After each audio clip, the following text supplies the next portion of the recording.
Hello and welcome to SJGames Live, everybody. We appreciate you being here. Oh, I need to turn that off in my ear, or I'm going to be hearing myself all day long. All right, welcome to SJGames Live. I'm here with Will Schoonover. Say hi, Will.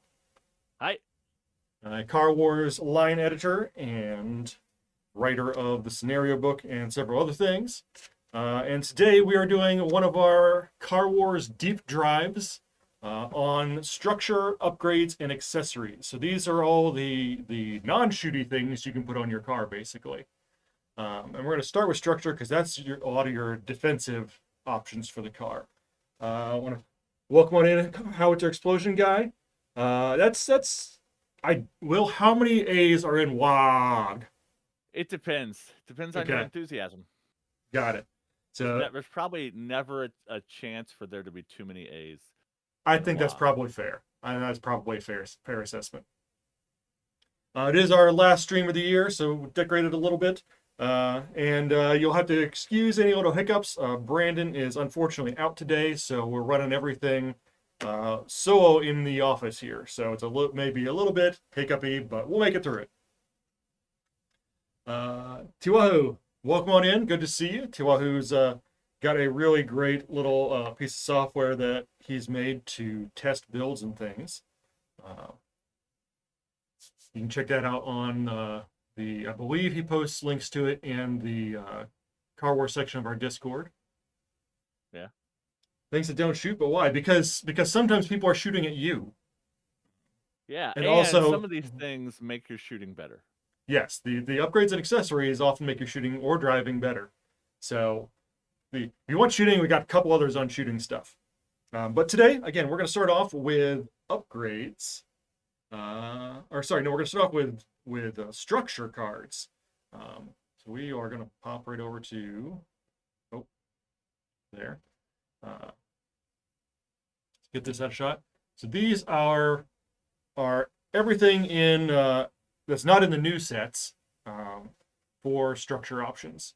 Um, we go everything from some light ceramic plate or light steel plate at cost ones, all the way down to our super heavy steel plate and the super heavy ceramic plates down here are four cost that have very different things. Now, one of the main things about structure is that there are two ends of the structure spectrum that we usually deal with here. And that is either it is something that provides, can take a lot of damage, it's got a very high value on how much damage it can take before it goes away, or it can provide dice rolls that add to your dice that add to your defense rolls so that maybe you don't take the damage because you have more options to roll those shields to negate the hits. And most of these are some spectrum on there. Like the heavy ceramic plate is just a four cost, 8 damage structure, so it just soaks a lot of damage. Yeah, for anybody And that's new to Car Wars or hasn't explored all these expansion products yet, structure is supplemental armor. Everybody has armor on the very outside edge of their car that takes the damage first. And structure is a way to build up basically more hit points between damage incoming and the juicy bits of your car that, are giving you all your special bonuses. So structure's one purpose in the game is to protect the internal parts of your car. And like Jimmie said, it does it in two different ways. You can either invest in just raw hit points, or you can invest in defense dice, which is the chance to block potentially more damage over the course of time, depending on dice roll luck and ace token rerolls and all those kind of things you might have. I think our extremes, I would agree. I would say the heavy ceramic plate is one end of that extreme. The other, the other end of that extreme is probably the the composite plate or the plastic cladding. I'll put them both up here. Yeah, the lower the durability, the higher the dice probability of rolling shields. Yeah, I think that probably means And our heavy plastic cladding is the other extreme here. So we'll pop these up here, and Yeah, and for the 2 points and the 3 points and the 4 points, there's a couple of different options along that spectrum from just raw durability to almost no durability but a bunch of dice. And then there's some options in the middle where you get a little bit more durability and a little bit more dice, but not a large number of either one of those things. Right, so you can see here these are kind of like the two ends of the spectrum on that. Your heavy plastic cladding here, yeah, whatever, modern art display is got a red and a yellow dye. Which do I have the orange purple rule book? I do. So pull, we got our So dice chart right inside there. that red die has 3 shields on it, and the yellow die has 2 shields. So the red die is 50-50 going to give you a success. And then you've got a 30% chance of success on the yellow die. So Right. combining the two of them, you're going to get 1 extra shield out of this pretty often. And the other thing to think about is keep in mind that when you build your car, everyone's building the same amount of armor. So if you're playing a Division 1 game, you have 1 armor, but if you're playing a Division 8 game, you have 8 armor. So the amount of armor on top of these structures also contributes to how many times during the game you're going to roll these dice. So if you're playing in a small game, you might just want to rely on extra durability, but if you're playing in a larger game with more armor that can absorb some of those hits to get through, those dice will pay off differently over the course of the game. Right. Toggle the mirror for. Are we showing? Are we displaying the text backwards? Give me Uh, just 1 second. Let me see if I can yeah. flip that real quick. On the Discord chat, it's fine, but on the live stream, it is backwards. Yeah, let me see I'm if I looking at it in can. 2 different ways. Yeah, I've got. Let me see if I can just do it here on. Add a filter to this capture real quickly.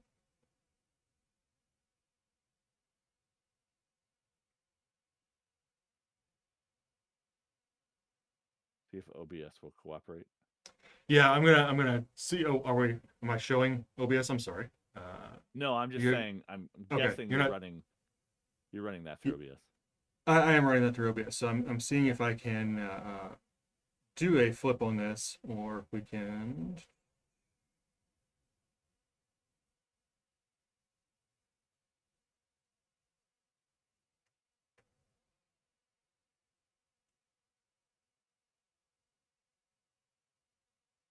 But yeah. So what do you tend to go to for when you're going for structure most of the time? I tend to go towards durability because I'm a little bit superstitious about dice rolling and being bad at it. Not that that's a real thing. Keep in mind, uh, you can't experience the real ratios of dice probabilities in 1 or 2 games, but humans being who we are, we tend to think that our dice roll good or our dice roll bad. So I tend to just rely on putting a little bit more hit points, especially if I'm running like a few different accessories, which we'll talk about in a second, on a specific part of my car. Like I usually hide my targeting computer and a couple other things on the back of my car. Mm-hmm. So I almost always put a structure card with a decent amount of durability on top of that arc to protect all those accessories and stuff that could get blown off my car. The other tiny couple of weird things that are technically in the structure category is the ram plate and the slab. And the ram Right. plate is a front only, and the slab is a back only. And they both have extra functionality. So they're inside the structure category, but the ram plate is putting out more damage when you hit someone and it's still active. And then the slab is that chance to drop a wall somewhere onto the battlefield. It's still a structure. It still protects you, but if it gets blown off, you can't drop the slab. But there's a little bit extra functionality in those two.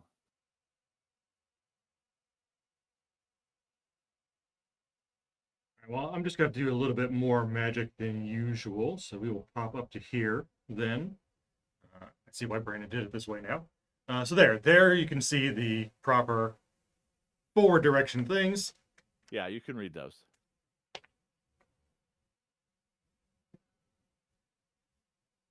Yep. I tend to personally like to have the dice. I like a blend, but I lean more towards the dice. But that's because in my play styles, I tend to more often go out of control, and Yeah. that means that I need to have those extra dice because I still want some defense, even if I've had to slow down or I'm out of control or something like that. Having the extra dice up front means there's less chance of taking the damage, and I can be a little more risky with the maneuvers and things that way.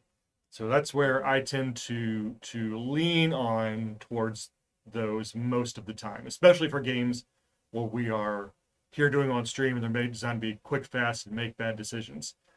Yeah. The other thing I want to mention to anybody who's new or watching this in the future on YouTube, you are limited to one structure per side, but you are not limited in any capacity for which structures you pick for those sides. So if you want to put a big, heavy structure on the front of your car to protect it from ramming, or on the sides, especially where a big gun is, you can do that. And then you can leave the other sides without structure. So you have Yeah, effectively four structure slots, and you can put anything and everything you want in each of those slots, but only one structure per arc. yeah, So you that's are something limited in that some capacities. yeah, it's something I see people miss on occasion is that yeah, you only get one structure per side of your car, and ram plates and slab count as structure. So if you've got a ram plate, you can't also add the heavy ceramic plate on that side. It is the only thing that goes there. So that is part of the design choices we made to allow for armor customization without having the turtling or circling the arena problem of just buying as much armor as you can and stacking it all on one side of your car and then facing only that side towards people. Um, Yeah, that was where we found the compromise. There was several different structure types and abilities, but you only need to pick one per side. So if you want a lot of structure, you got to buy the expensive one. You can't buy like four little ones and stack them all there. It's not how it works. yeah. And also, when you buy a product that has structures in it, you generally get 4 copies of that card. So you can put the same structure on all 4 sides of a car, or if you and your friends are sharing just one expansion to try it out, you can scatter that out, but everybody won't have uh one. If you're playing a 3-player game with one expansion, you won't have enough copies of a structure for more than 4 sides total Right, amongst all the players. right. All these base ones here have four. Um, Yeah. the and there's not much that's not in those actually. There is only one in the two new sets, Sonic Strike and Gonzo Gear. There is only one set of additional structure that came out, Yeah. uh, unless I missed one. So we'll The have to tell me structures if that. are very mathematical points balanced thing. So Yeah, most of the expansions that came out in that first Kickstarter wave and those follow-up products, they covered all of the this many points for this kind of dice chance or this kind of yeah, durability. kind of rode that spectrum all the way Yeah. across. But we Um, should talk about the weird Gonzo gear structure right. It's that the only breaks. sets I found in here. So we're gonna go ahead and pull these off. Yeah, this structure, the reason this set's called Gonzo Gear is we wanted to do strange things that were a little bit out of the ordinary. And I really like how this one particular one came out. It's got a really unique feel to it, and presents some interesting options. So let's Yeah, go the ahead and go ahead. the other element is it costs no points. Right, right. It is definitely just a thing. So let's go ahead and cut over to here and So we pop already it so had a you guys few can 0 see it. points cost cards in the game, and with these expansions we wanted to give you a few more options for playing with weird things at lower point scales. But like everything else that costs 0 points, there is a little bit of a trade-off. So if you take the 0 point driver or the 0 point gunner, they both do something that's a little bit of a punishment for the fact that they're free and they still have a special ability. These these cast iron plates, one of their biggest restrictions is that you have to apply them to your car in letter order. So you cannot Right. just put D on your car Right. and You've got just to drive have around with all only four of that. them. You got to have Yeah. all four of them on there if you want D. So let's start So off cast iron plate A.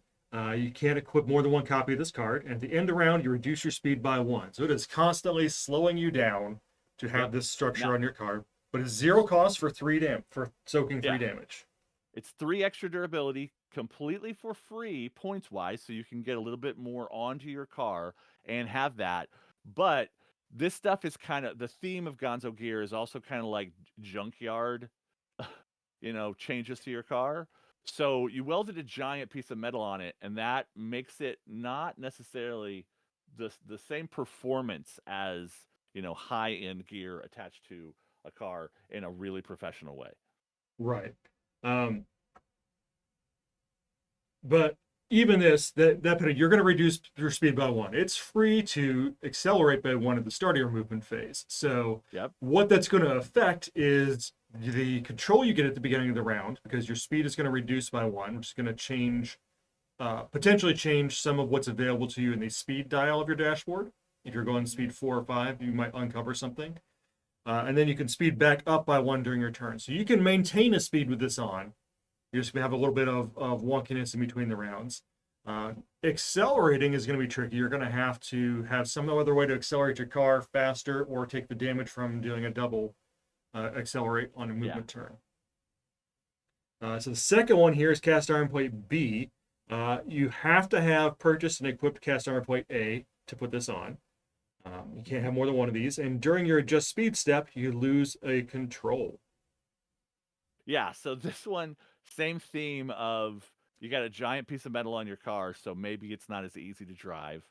But this one doesn't slow you down in addition, right? So you're only slowing down at the end of every round by 1 point. But then at the beginning of every round, you're also paying an extra control, which is completely fine early in the game where you have all your tires and that kind of stuff, and you have plenty of bonus control just floating around.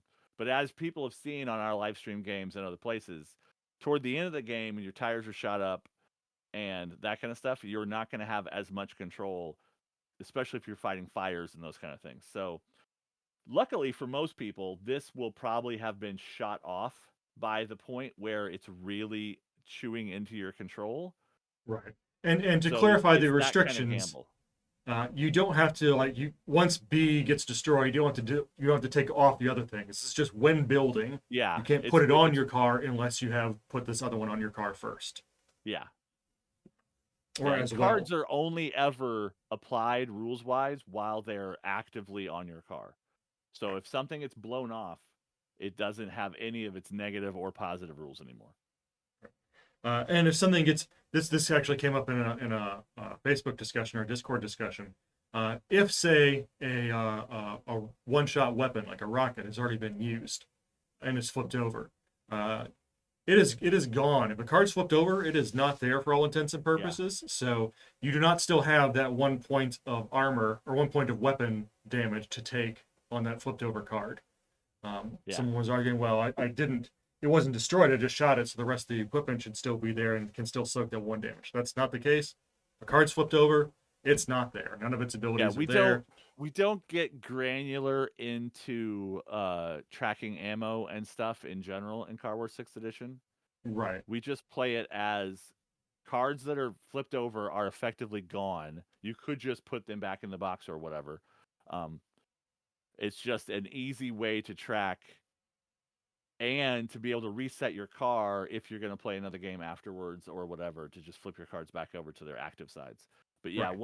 once a card is turned over for any reason, whether it's destroyed, expended, whatever, it is gone for the rest of that match unless you have some special rule or a future card lets you repair something or reload something or whatever. There are some scenarios and stuff out there that will let you reload rockets or those kind of things. Next up is cast iron plate C. Again, 0 points, but you've got to have B, and to have B, you've got to have A. So this is the whole chain is there. And when making your first maneuver each round, add 1 blue to your driving roll. 1 blue die. So it's like So having rough terrain. this one's a chance of it costing you A control. control. So this Yeah. one is a little bit better than B. So once you've got B and C, you have the potential to lose 2 control, but it's not that guaranteed second control loss like B is. Yep. But And it's then and it's also only the first maneuver each round. So if you drive straight, this never impacts your abilities right. to stay in control. And not your first movement point, but the first time you maneuver that round. Yeah, yeah. It adds Your 1. first maneuver each round, Yeah. which a move is not a maneuver. A maneuver is only when you turn or slide your car. Right. Right. And then lastly, we have cast iron plate D, which requires C, which requires B, which requires A, all the way back up the chain. Still 0 points. And when this is destroyed, place 1 shaken card in your crew area if you do not currently have one. Yeah, and Shaken is one of the new status cards that Yeah. appear in Gonzo Gear and Sonic Strike. I gotta find the Shaken is stack. I've got one over basically here. a delayed control loss. When you have a Shaken card, you lose an extra control during a take control step, and then that Shaken card goes away. There are a few weapons in these 2 new sets that apply Shaken, and then there are going to be other ways that Shaken can be applied in the future and stuff with other expansions and rule sets and those kind of things. So this one, you'll notice a theme. Putting giant, crazy metal plates on your car makes it a little bit hard to drive it around, but it does protect you some. So this one has a one time as it's falling off, it jars your car a little bit out of control. And so you'll have a little bit less control the next turn. Yeah. But remember, you're putting these on during the build steps in a Right. particular linear order, but you're putting them wherever you want on your car. So maybe you lose A before you lose any other ones because that's where you like collided with somebody or that's where shots came in at you or whatever. So these are all going to be active as long as they are. And like Jimmie said earlier, losing C doesn't turn off D if it's applied to your car because all those restrictions about building them is only before the game starts, not during the game. Right. So that is the Gonzo Gear armor cards. They provide a lot of options, and you can kind of mitigate their defend or their downsides based on what you're wanting to do with the where you think you're going to take the damage and when you want it to go. Like, Yeah. I was really concerned about that being around for long, and I'm just trying to get by with like, look, this is free armor. I want a free structure. I want some structure points in my car. I'm spending 0 to do it, so I'm going to take the one with the worst effects and put it on the side that I think is going to get blown up first. Yeah. Because that way those effects go away quickly, and then the least ones will go on like the place I think will maybe like the back would take the one that has the shaken one destroyed. So if it never gets destroyed, I never have a downside to it, and if I do, it's a Yeah. one-time thing. This also has a little bit of psychological warfare element, right? If your opponent has a choice of sides to shoot, like your front or your left, because they're at an angle with you, and you have one of these things on that says every first maneuver you make, you have to roll an extra blue die, but there's a really juicy thing hiding under that. Maybe your opponent decides to not shoot you there to leave that penalty on your car so you can kind of play around with people and the reasons they might be attacking different sides of your car depending on options they have. Yeah. Like, what? I really still want you to have that movement penalty every turn. I'm Yeah. going to swing around and shoot you on the front instead. Yeah. But it makes for some interesting builds, especially in the low point area because there's 0 points. If you're playing like 35-point battles, 36-point battles, 48-point battles, you're probably not going to see those come out very much. Yeah, you can Just usually because, invest in structure that have no negatives when you're playing with 24 build right. points Or you want more than 3 soak on that structure piece, or you want more out of it. So you're willing to invest more points in it. But if you're playing at 16 points, 8 points, if I'm playing a 4-point game, there's a pretty good chance I'm going to grab these 0-point Yeah. structure cards to put on there. Yep. Because that's a lot at that low level. You just have to deal with the penalties there. Let's check in with the chat real quick here. It's all about armor. Structure is all about mitigating the effects of probabilities. I like structure with dice probably because I'm out of control a lot. You and me both. My headcanon for structure generally is that it's not armor stapled on, but changes the composition of all the armor on that side. That's how I Yeah. describe it. Reinforcements and bracing beneath the armor. Yeah, so Yeah. it's kind of like it's not I have armor and then I have the steel plates. Like my armor on this side is steel plating, and so it works like this. Yeah. I think that's a good way to think of it. Headcanon wise, like, oh, my armor on this side of my car is just some basic stuff. So I didn't put anything. Or I have light ceramic plating, so it's the normal armor, but it also takes a little bit more damage to get rid of it. Mhm. Anything else in particular on structure we want to talk about it? And I know I accidentally used armor and structure interchangeably, and It, that's not the case. They are different yeah. things. In a lot of people's understanding of the game, structure is just more armor, but they are two game term wise different words because different things apply to different cards structure wise, especially when you're looking at the damage decks and stuff. Armor is the more generic word that just means the free points of hit The points you got on your right, car on the sides. based on the class that you're playing with. Let's see. Is there anything else interesting effects on these? Just adding a black die, adding a blue die, adding yellow die, two black dice. Yeah. Yeah, there's just different dice probabilities versus different amounts of durability. Oh, I So think you're we just missed the highest one there. That's the heavy composite plate. yeah, there's It's four different 4-point options. yeah, The one with the most hit points has the worst dice, and the one has with the no dice. least Yeah, hit points has the most dice. So yeah. The heavy composite plate is 1 point, 1 hit point, but it's got two blue dice and a black die. yeah, So yeah, those it's a nice mix. It is definitely a way. Try a bunch of different ones of those out. See how they feel as you play around with them, and dial in what your personal preference is. And it may change from build to build what you like to focus on. Um, yeah. because for one particular thing, like if you build a very very highly controlled car with a lot of control options or a good driver, you may not worry about those dice so much and go for just straight up, I just want to soak as much damage as I can. Um, or, you are planning to ram a bit, but you don't want to ram plate. So you're going to put this 8 point just soak one on the front of your car, and then your other ones are going to have the dice on them because, as Yeah. we know, when you have a collision, you do not get a defense roll against that collision. Your defense was to not have the collision. Um, Yep. so the ones with dice will not help you if you're trying to build for assuming collisions are going to happen on that side of your car. Or if you're The playing against other people who like to use collisions against you, yeah. again, though structure with dice is not going to help you as much as structure with just straight points. The other reminder I want to put out there is when you put a structure on your card that gives you dice, don't forget those dice. Right. I've seen games where someone realizes the fourth time that they're being shot. Oh, wait, I was supposed to have rolled an extra yellow die in all my defense rolls this whole time.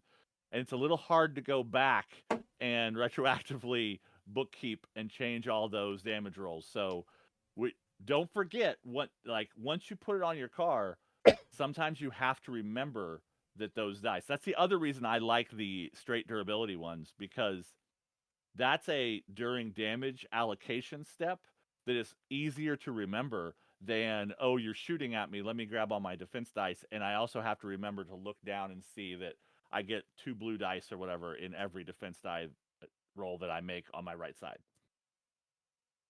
All right. Next up, we have upgrades. Now, upgrades, I'll go to the top here, are items that upgrade your entire car. So you notice most of these, not all, but most of these do not have a durability rating. and these go in your crew area, not on a particular side of the car. So these usually cannot be blown off your car, and they are going to be around and affect some element of your car across the board. The one we most commonly see people use are probably the safety cage and the roll bar, because those are ways you can get some defense against collisions. Yeah. With these up here, at least when we do demos, we show these off a fair amount. Here and reverse it for y'all. One of the other things you always have to remember when you're building your car is that subtypes restrict you on copies often. So you'll notice the roll bar and the safety cage say upgrade dash frame, which means you can't have both. True. Yeah, you can have one or the other. And the reason that exists is because if we let you put every single thing on your car that made it a really awesome ramming car, it would be too good at ramming. Ramming would be the only way to play, and we wanted to make it so that different strategies were viable. So you can mitigate or accentuate your ramming in some ways, but not infinitely. You can see in the card up here, it says upgrade frame, and same thing on the other one. So that's the case for all upgrades. This is another rule that sometimes people overlook because it is small print on the cards. But for across the board for these upgrades, you can have one of any given subtype. So one frame upgrade. You can have one wheels upgrade. You can have one coating upgrade. Now, if they don't have a type, then you can have multiples of them. But this is another balancing factor we worked in there so that we couldn't just stack things up like Will said. Yeah. And technically, there's only one mount subtype upgrade, but that was to future proof in case we came out with 3-4 more things that protected your weapons. So far, so let me do this. Let me pull frame upgrades because we do have these by type, and there are a lot of frame upgrades. We use frame quite a bit. Frame. I'm scanning through here. Coating wheels. There's another frame.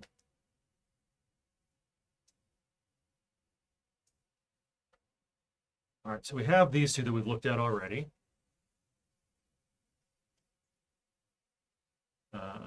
Go ahead and pull a few more of these. And a lot of these are also collision. A lot of the frame things are collision related. Yeah. Because that's where you're going to be putting those sorts of things. Put these three out here first. And we'll do those. Are there any other frame upgrades in the new packs? Upgrade, wheels. Okay. So we'll do that in a minute. So here are some more frame upgrades. We've got the bumper spikes, the punch bumper, and the flame jets. So again, these are will conflict with the safety cage or the roll bar, so you cannot also do those. But each of these will bumper spikes when the front or rear of your car touches a heavy obstacle or wall. The obstacle takes 1 additional collision damage, and that is just like the the ram plate structure, right? Did I pull that one? No, you didn't pull it out earlier. But that's another important thing. The ram plate structure is not a frame upgrade, so you can stack the ram plate and bumper spikes or flame jets or those kind of things. You just can't infinitely stack. Right, and the other structure card you didn't see because you've seen it plenty already is the slab.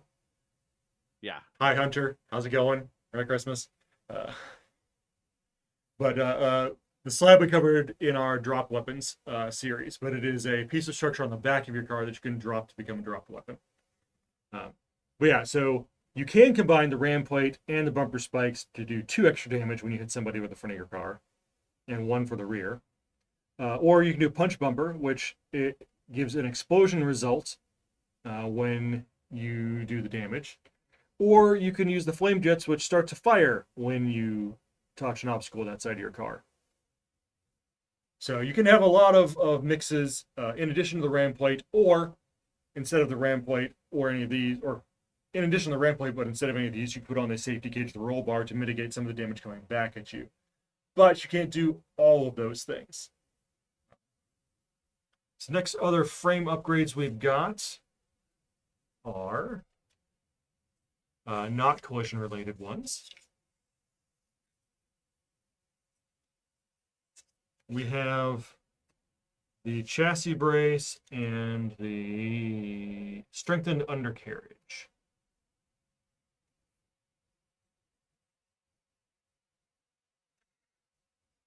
So the chassis brace lets you take, for 2 points, lets you take an ace during the take control step, and then once per collision, so it is collision related, you can pay 2 ace to instead of losing 1 control. So that lets you mitigate the control loss for collision as opposed to the damage. Yeah, because a collision, in addition to the possibility of doing damage based on a die roll, also everyone in a collision loses 1 control. Right. Baseline rules. There might be other things that stack extra control loss onto a collision, but if you are collided with or collide with somebody, it costs 1 control. So this is a way to protect people either from being able to bump you and knock you out of control, or for you to be able to ram people and not lose control. So this is playing a different part of the collision offense defense game to consider. And the chassis brace, you take an additional ace token each time you make a maneuver at speed 4 or 5.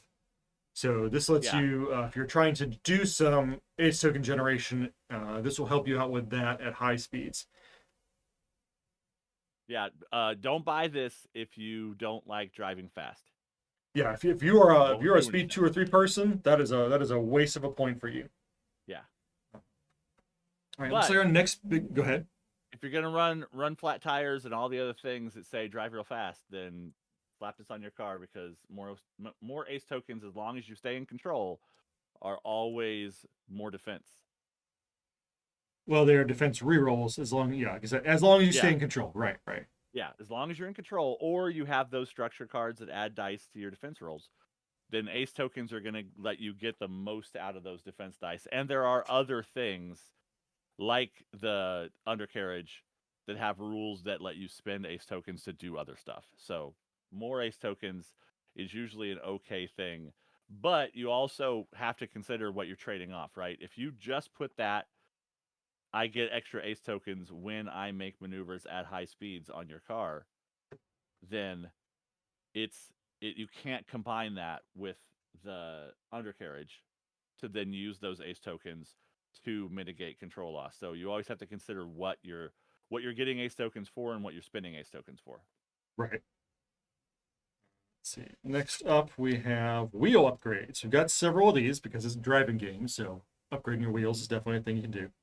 Let's see. We We'll also do have this. wheel related upgrades that aren't subtyped wheel. Right. We'll do that one So you next. so you can stack some. And Gonzo Gear and Sonic Strike have a few extra new wheel Yep. types in them I've too. got those. I'm just trying not to mix them because those aren't. These are. This folder is that I'm pulling out of is my personal folder because it was Mm-hmm. organized better and had everything set up. Um, so I'm trying not to mix the Yeah. accessory stuff in yet. All right, so this is back that up a little bit.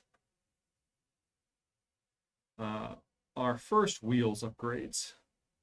Now these are what come in the uh, Kickstarter release products. Core Mini Set 1 and Mini Set 2, it looks like. So you got airless tires for one, which your tire damage does not affect your maximum speed. Just fantastic. And dangerous To a mixed with possum. Yes, fantastic to a point and dangerous all the time. One of the biggest things about Car Wars to get in your head when you're first playing it is you start out with healthy tires and lots of control. As you lose those tires, you You lose lose that that control. control. And you lose That maximum speed, usually. this card doesn't change that. This card only cares about the maximum speed part of tire loss, not the control part of tire loss. So Right. you can be driving around at speed 5 with no tires, which means you're 4 control down. So you It have means you're to. more controlled down than that, because if you're going speed 4 or 5, you're Well, covering up the control yes, icons on the I speed just dial. meant Uh, I just meant from the tire side of things, oh right? yeah, yeah, Like, regardless of how fast you're going, because when your tires are all the way down to 0, your max speed is 1 normally.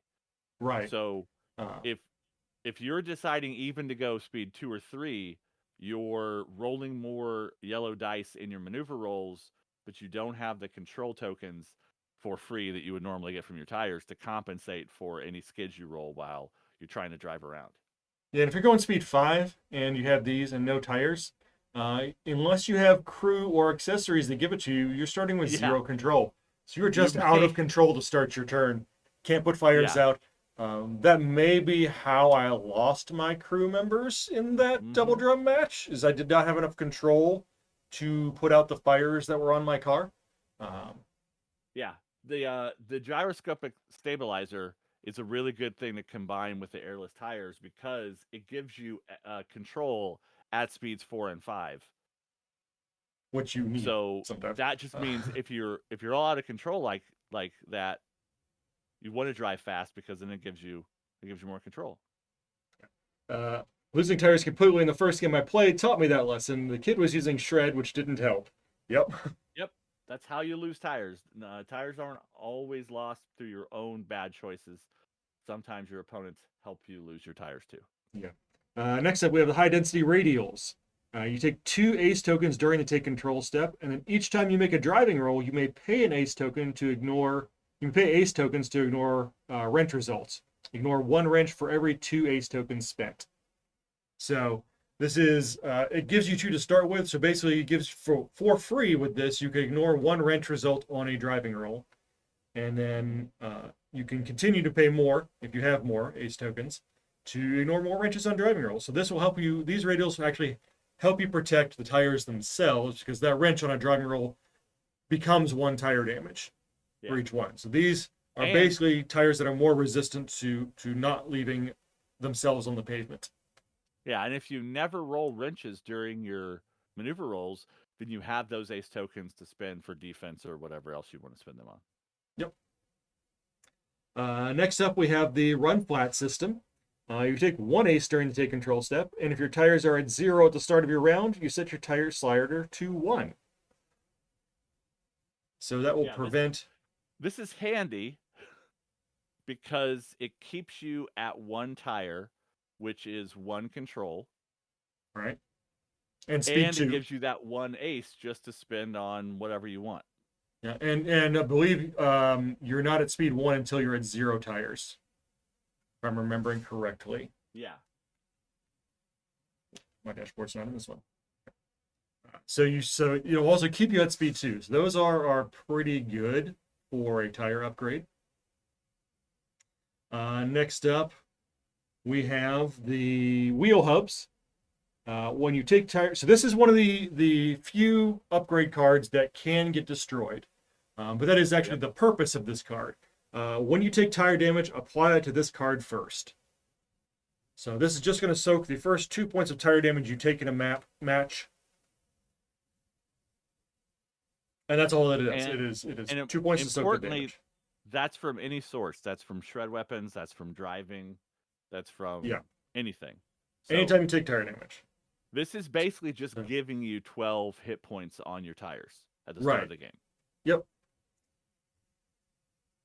Yeah, and Now just the because this has durability doesn't mean there's any way to actively target it by your opponents. So right. It's this still is it's you still an are upgrade. choosing to do that. Yeah. Yeah, it's still an upgrade, so it still isn't targetable. It's not part of the. It's not in a position on your car, so it's not going to be something that the damage results come up with. It just takes its own damage to do things. Now in the new set, you have 2 of those, and the one other tire related card we've got that's not a wheel upgrade in the upgrade section. So the 2 more wheel upgrades we've got the sticky rubber. When making a driving roll for a maneuver, you may place 1 damage on this to remove the die added by the highest difficulty zone your car is overlapping. So on the turning key, whatever the highest difficulty zone you're in, you can remove that die by taking a damage to this card. So again, this is one that is designed to take damage itself, but this time you choose when you want to use it. And so that turn where you really wanted to pull a 90 degree, you can do that and drop the white die out of that roll. But keep in mind, 3 times a game. It also works at difficulty 1 turns.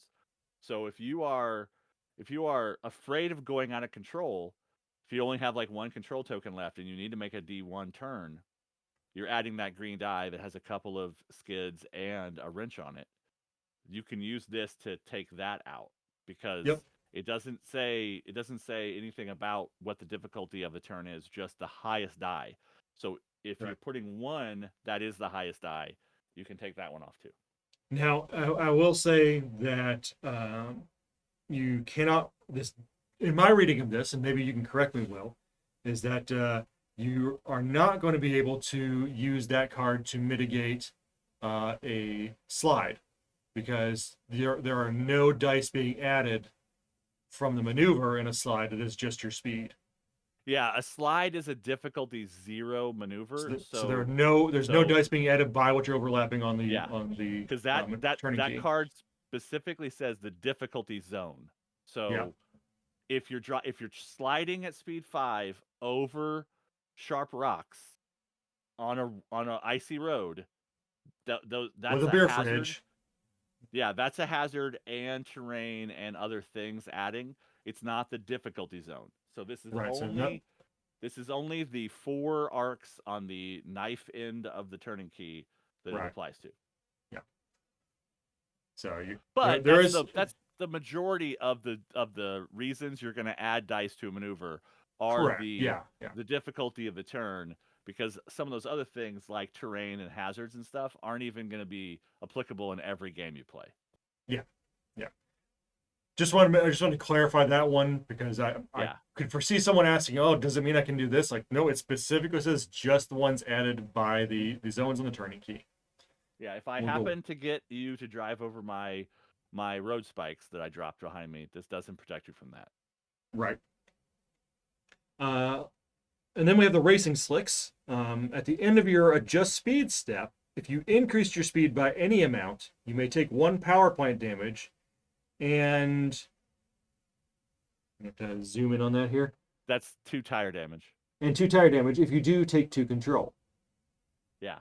So you can, if you sped up at all, you can take a power plant and 2 tire damage and take 2 control back. Yeah, the theme of this is drag racing tires. If you've ever seen drag racers warm up, they peel out to heat their tires up so that they become more sticky. Right. So if you push your tires more, then they grip better and you can get more control. So these 2 cards are doing something kind of similar. The sticky rubber is trying to make it so that turning is less dangerous for you, but the racing slicks are making it so that control loss in general is less dangerous for you. So if you're afraid, if you end a movement phase with 1 control and you're afraid someone with a blast weapon or something is going to shoot it off you and then you're going to be a sitting duck, you can burn a little bit of your other resources to put yourself more in control when you're going to be doing other things. Even if you happen to move before other players and you think they might collide with you to knock you out of control, this is a little bit of a buffer zone you can put by trading your power plant, which is your overall hit points. But maybe trading the power plant when it's at 10 down to 9 is better than going out of control if somebody shoots you or rams you or whatever. Right. Or you're planning to do something really ridiculous maneuver wise. You can burn those tires and such. All right, and then so those are all the wheel upgrades. The wheel related upgrade we have is the wheel guards. They are 1 point. There's no subtype to them, so they're just an upgrade. They do not block other upgrades. You can take 2 ace tokens during the take control step, and then when you are attacked with a shred weapon, you add 1 yellow die to your defense roll. So those 2 ace tokens baseline will give you more defense in general. And then, like we had that comment earlier, being targeted by lots of shred weapons. Often when you're playing Car Wars in the same group, there's a little bit of an arms race that goes on. So if one player is constantly bringing shred weapons and constantly knocking your tires out all the way, then this card's a really good counter for you have a 30% chance to get a shield every time someone fires a shred weapon at you, even if you're out of control. Yeah. So it's a good little bit of insurance when you think that shred weapons are going to be a prevalent part of the arena setup that you're going into. If you have someone that lives and dies by shred, they always take machete and everything else. Like, all right, well, I guess I'm putting some wheel guards on my car this time around. Yep. That covers our. Go ahead. Shred weapons are really fun because they're one of the ways to turn wrenches on dice. So if you're using a slug weapon and you roll a whole bunch of wrenches, it doesn't mean anything. Those are effectively blanks. Yeah.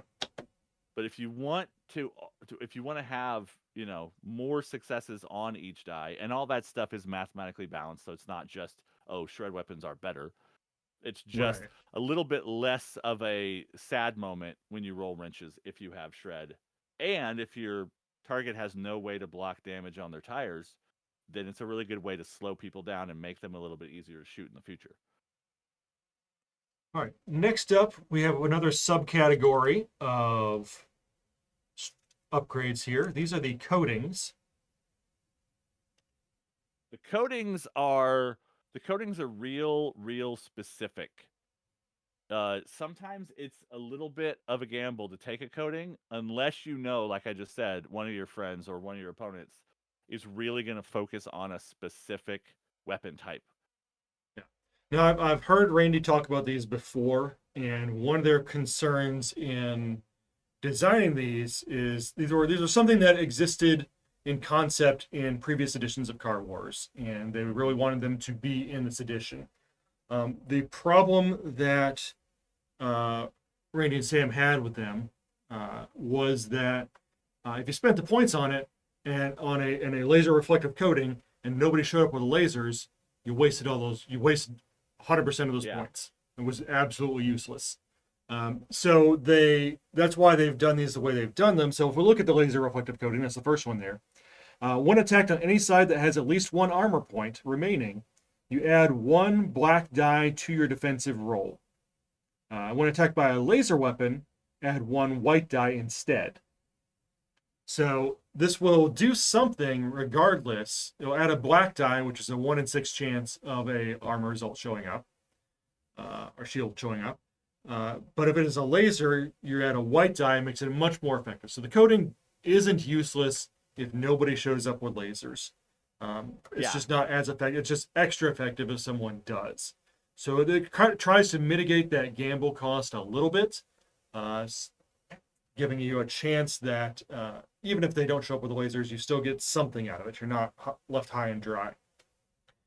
Yeah, and the active camouflage, that third card you have out there, it just has that base rule of add a black die to your defense rolls while you have armor.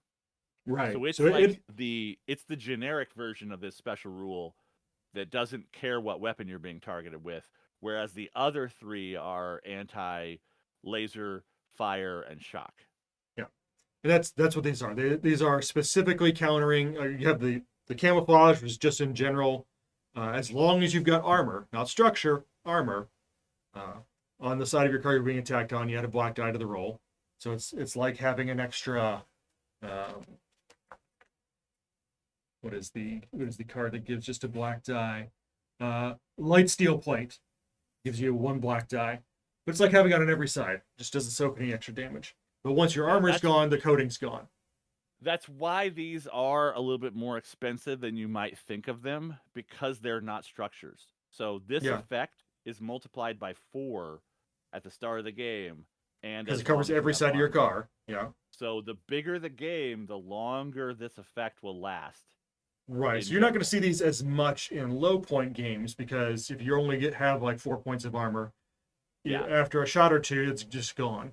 But if you're doing, Division 8, 9, 10 games where you've got a ton of armor on each side of your car, then these are going to last a number of shots. They're going to apply a lot more often.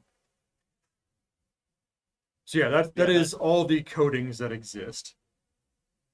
yeah, that active camouflage becomes a lot more interesting in those higher point games because it's just adding an extra 1 in 6 chance for a shield to every attack you ever suffer, no matter where it comes from, Right, as right, long as you have armor. And if you started with, 8 armor or whatever, then that's gonna potentially have a chance with other ways to get defense dice and stuff, right? Because there are bigger guns in those bigger games.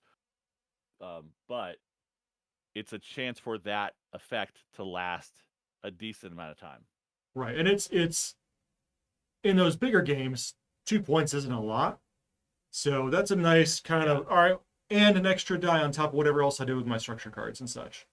Mhm. Um, so that those are nice to have. I don't use them much because I mostly play. Mostly I'm playing games here on stream. We do low point games, so they don't come up a whole lot.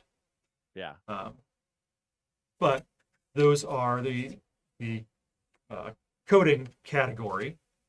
Just another level of defense against specific, usually mostly specialized defense. We've got one other upgrade category that we haven't seen yet. It is a single member category right now, like Will said. It is a upgrade mount. Hmm. And so this is just just the weapon brackets. So it's a one cost, and when one of your equipped weapons would take a damage, you roll a yellow die. If you roll a shield, reduce that damage by 1. So if you are especially rocking something that's fragile, like some of the lasers or sonic weapons, um, or energy weapons, which sometimes damage themselves, Or the uh, rockets. or the Yeah. rockets. Will the rockets? Well, if the rockets take damage, if you shoot them, they're not taking damage. They're just expended. Yeah, they're just expended. But if you rocket, one of the biggest problems, quotation marks, problems with a rocket is if you don't get to fire it before it gets shot off, then you wasted points, right? Yeah, Because rockets only have 1 hit point, so they will block a damage coming into your car, but the they they put out a lot more damage than their points because they are one shots. So you really want to get your rockets fired as opposed to shut off your car. yeah, This yeah, this weapon bracket is a way to put a little bit of insurance on those rockets because rockets only have 1 hit point. And often the damage card in small games all the time, I'm pretty sure, the damage card says weapon limit 1, so that weapon's only going to take 1 damage. It's not like it's going to take 4 damage and this is only going to block 1 of it. yeah. So So this is this is a this is very good good on in low points. all those low durability weapons, rockets, lasers, that kind of stuff that you want to make sure they have the potential to stay in the game longer so you get more out of that investment. Well, and it's just great at because there's a breakpoint in Car Wars on damage decks, and that's 24 points and under, you use the green damage deck, and 25 points and up, you use the orange damage deck. In the green damage deck, all the weapon results are limit 1. Yeah. So uh, this in a 24-point game or less gives you a what's the yellow? A 2 in 6 chance, a 33% Yeah. chance Yep. of not taking that weapon damage at all. So for 1 point, all your weapons can have this defense built into them, basically, which is pretty good. Um, I do not pay enough attention to that, and should probably use those more often, actually, Yeah, because and in low point games, unlike other cards that take damage to give you an effect, since this is a random die roll, it can never get hurt, right, it's right? always going to be there. This isn't like the wheel hubs that say apply damage to this first. This is just a 33% chance to not take damage, and since it's not guaranteed, this can never take damage. So this will continue functioning as long as you have weapons on your car. Right, and It might as not as ever pay off because it's a dice roll, but it is a die roll, but it'll be a rule you have access to the whole time that you have weapons. yeah, 33% chance to not take the weapon damage ever in the low point games is great, or cut the Yeah. damage in half on a higher point games. Still good. Yeah. All right, let's see. For the rest of these, we're just gonna go in point order on these. I'm gonna grab the other upgrades from the base set. Empty out my pages here. So we've got some 1 and 2 pointers. Toy says no coding for Sonic, right? There is not a coding Yeah. for Sonic damage. There's not a Sonic coding. Sonic was added in Sonic Strike, and we did not put a anti-Sonic coding in. Now that doesn't mean we won't do it in the future, but we focus on other things in Sonic Strike, and we have like a cap on the amount of cards we can effectively put in a product. Yeah. To keep the price at a reasonable level, so we didn't put a Sonic coding in there. So there's also no blast coding or slug yeah. coating for that matter. Like, I mean, slug coating So is slug just is basically the armor on your car. Yeah. Slug coating is armor. All right, so we have one that is used often in our games is the stability controller. You spend 1 of your build points, and you can spend 1 additional crew point when constructing your car. So this lets you trade a build point for an additional crew point, which can be the difference in getting that 1 more crew member better than you would normally have had, or grabbing an extra. I usually use it for, I really want that extra sidearm or extra crew accessory, or I really need the HUD goggles this time around because it's a lot of cover, and I'm willing to sacrifice a build point for that.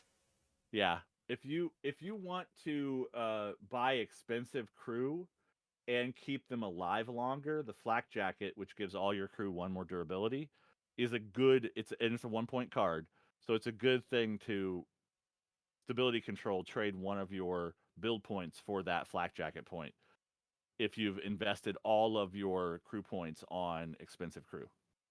Yep. Or a crew member that like your build really revolves around, right? Like if you've covered your car in shred weapons and you want machete, then if you need that extra point to give machete the flak jacket effectively, then this is a really good trade-off. Next up, we have the gyroscopic stabilizer. You were talking about this earlier, Will. During the take control step, if you're at speed 4, take 1 control, and if you're at speed 5, take 2 control. So these basically negate that penalty that's built into your dashboard of covering up the control icons when you get to speed 4 and speed 5. The stability controller gives you those back. Yeah, basically so if you that are just means that means your speed does not affect your control, because the only control token icons on the speed are at 4 and 5. Yep. So that just means regardless of your speed, you're always getting the same amount of control. Howitzer Explosion Guy says he likes using the stability controller on Division 2 games to get Vandal. Yeah. It's also it's a really good way of breaking into points limits that you can't normally take, because if you're playing a Division 2 game, for anybody who doesn't know how Car Wars works, you have 2 crew points. That means that you can only get a driver or a gunner that cost 2, or drivers and gunners that cost 1. And those 3-point gunners sometimes have those exciting rules that apply to something special. Like Grendel gives you a free success on every attack roll you ever make. So Vandal adds 1 blue die. Investment, but he's 3 Vandal points. Vandal adds 1 blue die to any attack made by your crew. Yeah. So yeah, Vandal just improves your attacking to a certain across extent. the board. Yep. And then so we've got the paying 1 build point for that extra crew power is a really good option. Next up, we've got the power plant shielding. When your power plant takes damage, apply to this card first. So much like the wheel guards, this card is designed to go away. It is designed to basically move your power plant up to 12 effectively instead of 10. Yep. So this it can't be targeted directly, but this is a card that will soak that damage and then go away in the upgrade area. And then lastly, we have the cadmium alloy fasteners. Increase your armor point value by 1 when constructing your car. So instead, if you're playing a Division 4 game, you normally have 4 armor on each side of your car. In this case, you would have 5 armor on each side of your car. Your armor's just Now, held on better. that cost you a fourth of your build points in that Division 4 game, Right, right. but it might be worth it. It is, well, it costs you 2 build points. If you were trying to spend that on structure itself to add armor, you would need to Yeah. spend at least 4 to Yeah. get that much back on your car. Well, you couldn't do it all in one side. You could do it with steel plates, yeah. So that is, a budget way of adding more armor in this case as opposed to structure. But adding more defense to your car at low points, that'll do a little bit. At high points, maybe you've got some left over, or if you are combining it with, say, I'm using coatings, and as long as the armor stays around, not the structure, my coatings last longer, so you might use that to enhance a coating. Yeah, there's a lot of little combos like that in the car construction options for the game for you to explore and decide what kind of strategy you want to employ, whether it's like all offense or a good mix of both or focusing on one weapon type. And those little tiny trade-offs like that can let you fine-tune the car to work the way that you theoretically think is going to let you win the game. Yeah, and again, for a lot of these, I'll be saying like, yeah, at low points this is good. I would use this, or at high points I would do this combo. Like further stresses that a lot of these things are not just good or bad. They're good or bad depending on the scenario you're trying to use them in. Some of these things are just not that useful, or in some cases are very useful at low points, or much more of a bang for your bucks, I would say, like low points than high points, or vice versa. All right, our last 3 upgrade cards in the missed those in the non-new thing, the Kickstarter related stuff. I say Now, that to delineate the Kickstarter, the stuff that came out before these new expansions and after, basically. But also remember, when Jimmie says that, all of those cards have been repackaged into new Tuckbox expansions as well. We're just mostly talking about if you're an experienced Car Wars player, this stuff has been available for a few years now, as opposed to Sonic Strike and Gonzo Gear, which only released in the last couple of months. Right. But yeah, all these have or will be available. I think our last 4 expansions are rolling out in February, is I think the plan. I believe late January, early February is the release date for those last 4 repackaged Tuck Boxes. But that will now we're getting into my favorite sneaky things that exist in the game. All right. So first up, we have the reactive defense system. Each time you're attacked, you may place a damage token on this to add 2 blue dice to your defense roll. So for 3 shots, you can add, for 3 different attacks, you can add 2 blue dice to your defense roll. So if someone's whooping out that really big gun on you and has rolled really high on it, maybe you activate the reactive defense system and try to soak a little bit more of that in the dice. Yeah. And keep in mind, the blue dice are 50-50s. So on average, this is 1 extra success, but it could be 2 if you roll hot. It could also be 0 if you roll bad. Yeah. And it works 3 times during the course of the game. So you have the option of if you want to let your armor soak a lot of incoming damage early in the game, and then rely on this to try to give you a little bit of damage mitigation once your armor's gone. Or you can, like we talked about, if you have the coatings or whatever and you're trying to keep your armor alive as long as possible, this is a good option for that time period of the game, early game as opposed to late game. Or you've lined up a shot, but they're going before you, and they're likely to be blowing through and hitting your weapons on the shot. That's like the weapon that's got like 1 hit left, and you need it to last till your turn comes around. Time to activate the reactive defensive system. All right, and then the 2 sneaky ones. So these 2, we'll pull this off to talk about these 2 specifically. Um, these two are two different costed versions of the same mechanic. You have the Mhm. simple concealment system and the complex concealment system. So, during your movement or combat phases, you may flip this face down. If you do, equip any weapon cards with a total of 3 build points or 6 build points, depending which version you have, following the build rules for your game. This is exclusive, so you cannot have any other exclusive card in your build if you have Yep. this in your build, which means no turrets with these. Um, no turrets at the same time as these. These could be hiding a turret. Yeah. But yeah, so this is basically this is a built-in sideboard, right? Um, Hmm.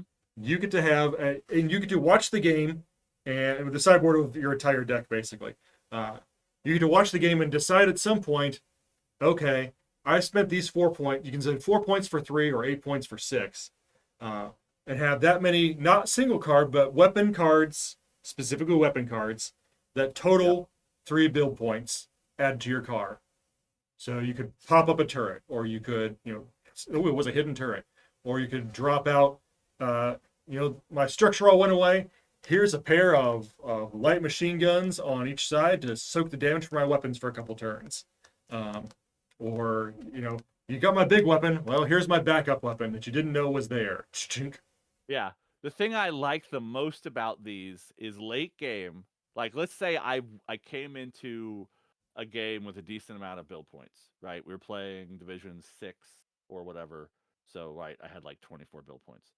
Right. I might have started the game with a machine gun on every side or a flamethrower on a couple of places.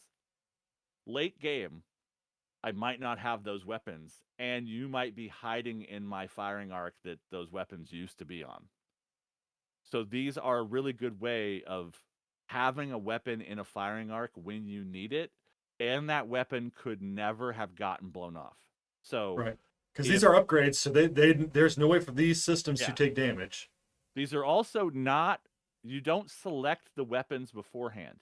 You Yeah. just buy this card, and then basically for like the 4.1, you're paying 1 extra point to have invincible weapons at some point during the game when maybe your opponents least suspect them, right? Like your opponent gets really close to you late game because all your weapons are blown off and all you have is a hand cannon left.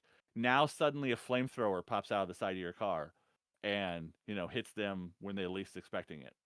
Uh, Or it's one a of the melee really good weapons. Or way. It's yeah, or you hide some melee weapons because melee weapons are also a little bit easy to blow off.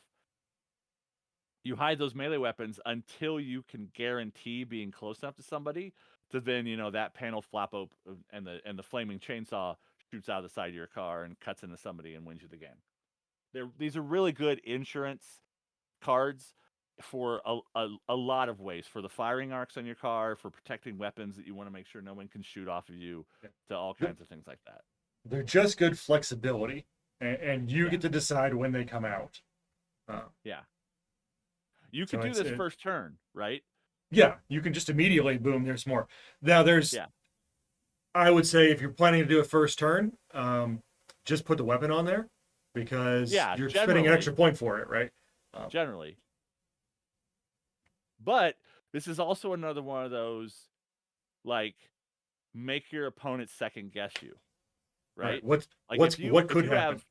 if you have no weapon on the back firing arc of your car at the end of the first turn, if one of your opponents is like, okay, I got into your back firing arc, I'm safe, and then a 6 point rocket pops out of the back of your car because you spent 8 points on this card, that's a substantial thing that your opponent could only imagine might be coming, right? Yeah, And if you pay for that 8 points early, it's super flexible throughout the entire game, right? Because it can put 6 1 point weapons on your car in yeah. That round 3 or whatever. just having that 8 points sitting there with them Hmm. knowing at any point you can drop something out. Um, Yep. there's some psychological warfare to be done there. Well, and dropped weapons, right? Yeah, There's all kinds of because ways to play around with that. knowing Those that it gives you flexibility for what you need when, especially even if the you're low point dropping one, more. that's 3 dropped weapons. You could have mine droppers on the 2 sides and the back, and just slew of Yeah, and stuff. it's movement or combat. Yep. So it's during movement or combat, so it's not beginning of movement or whatever. So if you see a chance to drive across in front of somebody and plant a mine right in front of their car because you can suddenly have a mine dropper on the back of your car or whatever, then then it's you are paying a premium, right? You're paying some points that you won't get the actual points value out of, but Right. effectively you're paying a Paying for that little bit flexibility. you're paying a little bit of points for stealth and flexibility and limited invincibility for those weapons.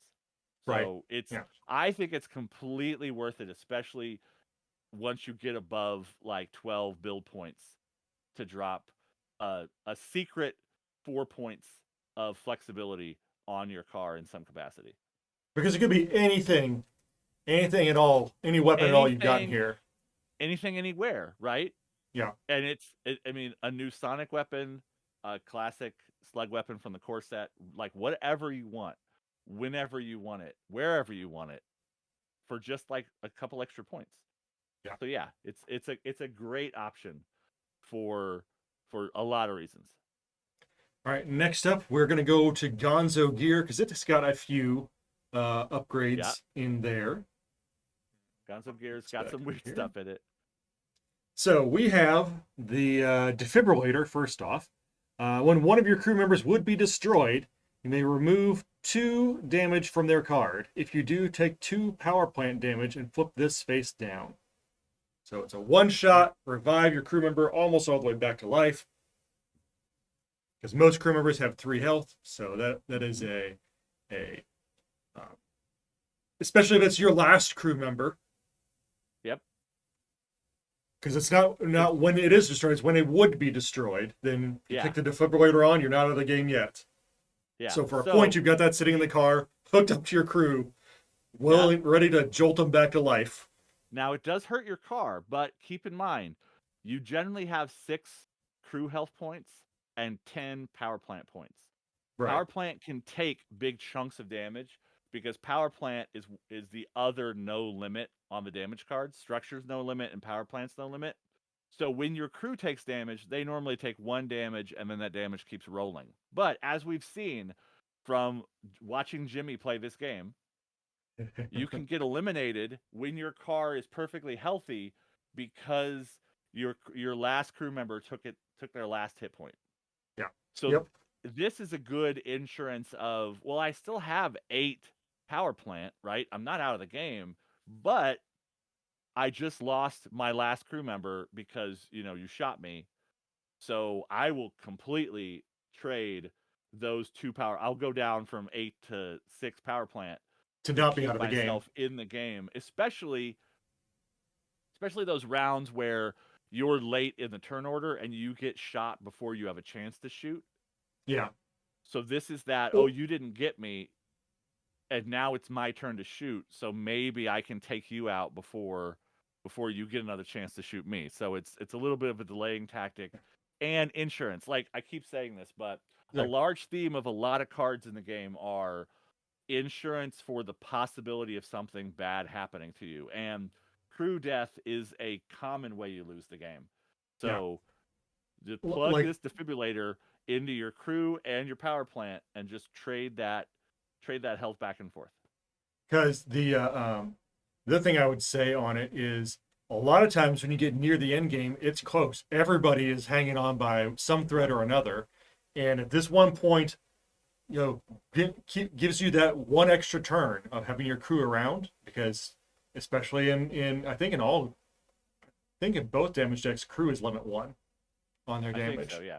So that's 2 extra rounds. Well, no, 2 extra shots. So, but at least 1 extra round of your crew still being around. That may be the round that makes the difference. All right, we'll go back to the next one in the list here, and that is the advanced targeting computer.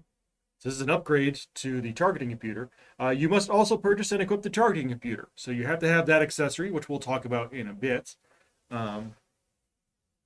But your targeting computer works for 2 attacks each round instead of 1. So usually the targeting computer gives you 1 extra on 1 attack a round, lets you add a blue die.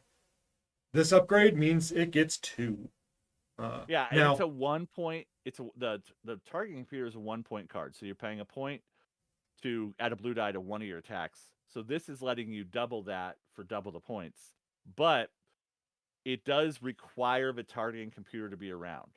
So yes. this is an upgrade. It can never get shut off. So if your targeting computer, which is an accessory, gets blown off your car, this stops working. Yeah, because this doesn't give you an extra die to use. It just lets you use that target computer's ability twice. And if Yeah. it's not there, it's not there to use. Yeah, this extra microchip making your targeting computer better doesn't work without the targeting computer. Yep. And then we've also got the fake passenger. So this is a 0 cost upgrade. You This is treat your driver. one of my favorite upgrades in this set. You treat your driver and gunner damage card results as power plant limit 1 instead. Crew results are treated normally. So Yeah, if the damage card says crew, your crew is going to get hit. But if it specifically says driver or gunner, because there's one each of those on the list, then those just go through to your power plant instead of your crew. yeah. If you take the fake passenger and the defibrillator, your You crew's probably going to be alive the entire game. Now your car, maybe not. maybe not, because But yeah, it like both Jimmie those do said, shit trade the damage off to your power plant for both of those. yeah, like Jimmie said, there's 2 crew result cards, and then 1 driver and 1 gunner. So that takes the damage deck from having 4 possible ways to hurt your crew to 2. But the other thing it does is often I've seen people lose their driver because they draw that card that says driver and they can't choose to put that damage anywhere else. When it says crew, you can put it on either crew member. So if you have a free driver or gunner giving you no special ability, that's usually the crew member that takes it first, right? But this says every time your crew takes damage, you get to apply it where you want. So it's a very powerful card in a couple of respects, and all you're doing for that trade-off is taking power plant damage instead of your. So you're still taking the damage somewhere, but you're Yeah. taking it in the place that you generally can take damage the most, as opposed to a place that the crew cards, which generally give you a special ability and are part of your offensive output. Remember, especially if you've never played Car Wars, every crew member gets 1 attack during the combat phase. So if you have 2 crew members, which is what you start the game with, you get 2 attacks. If you lose a crew member, you lose an attack. So this keeps your offensive output up as well as your special abilities on your crew cards and your survivability generally in the game. Yep. Tuo says protecting crew tends to be extra important in low power games. Yeah, I agree. Yep. Yep. All right, the last Because upgrade. you're gonna you're gonna start taking that internal damage earlier in low power games because you might only have a couple of armor points. So 1 attack might blow all the armor off the side of your car. Yeah. So lastly, last upgrade we've got to talk about is the weapons locker, which we looked at when we did the unboxing for this set. Mm-hmm. This is in Sonic Strike, but it costs 1 crew point and 1 build point. So you can see up there on the right side, it's got both. But when you're constructing your car, you equip 3 1 crew point sidearms at no additional cost. So for this cost, you get a lot of options for your sidearms. Yeah, this is a little bit like the stability controller. It's letting you trade a build point for more crew points. This one is letting you trade 1 build point for 2 crew points that can only be spent on sidearms. Right. But that does give you And like a lot of sidearm and options. Like I like throw in some grenades. I want to have yeah, the rifle. Maybe I want this one, the one that lets you like laser paint somebody for a damage upgrade on the next shot. It gives yeah, you a that's lot the more radar options and flexibility. the radar transmitter. Yeah, the radar transmitter doesn't put out a lot of damage, but it does enhance a following attack. Yeah. So if you don't want to only have the radar enhancer, this is a really good option for I want to bring grenades so that I have a little bit more punch when somebody's really close to me. But I want that radar transmitter to make my other attacks better because I'm not just if I'm not just gonna like use my hand cannon when I'm down to that. I have options, and there's more in Gonzo Gear and Sonic Strike. There's more sidearms.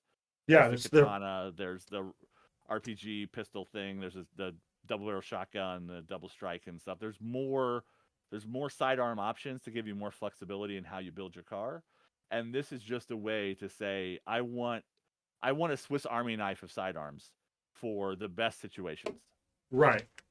Give my crew all the best sidearms, especially and because it is just one crew point and one build point. Um, in low point games, I see that's particularly powerful because Yeah. those sidearms are going to be uh, close to on par with, like, say, 1 to 2 points, maybe three, probably not 3 point weapons that you would put on the car. Um, so it's going to give you more options there to work with. All Yeah, right, our depending last. on the Go ahead. enhancer cards you take, like the holographic sight and the steady aim gimbal and that kind of stuff, sidearms can have good damage output. Now, for their points, they are some of the worst weapons in the game, right? Because you're paying 1 point, 1 crew point, which is different than a build point, but you're Yeah. paying 1 crew point for a weapon that can never get destroyed and can fire out your side arcs, which are your biggest arcs.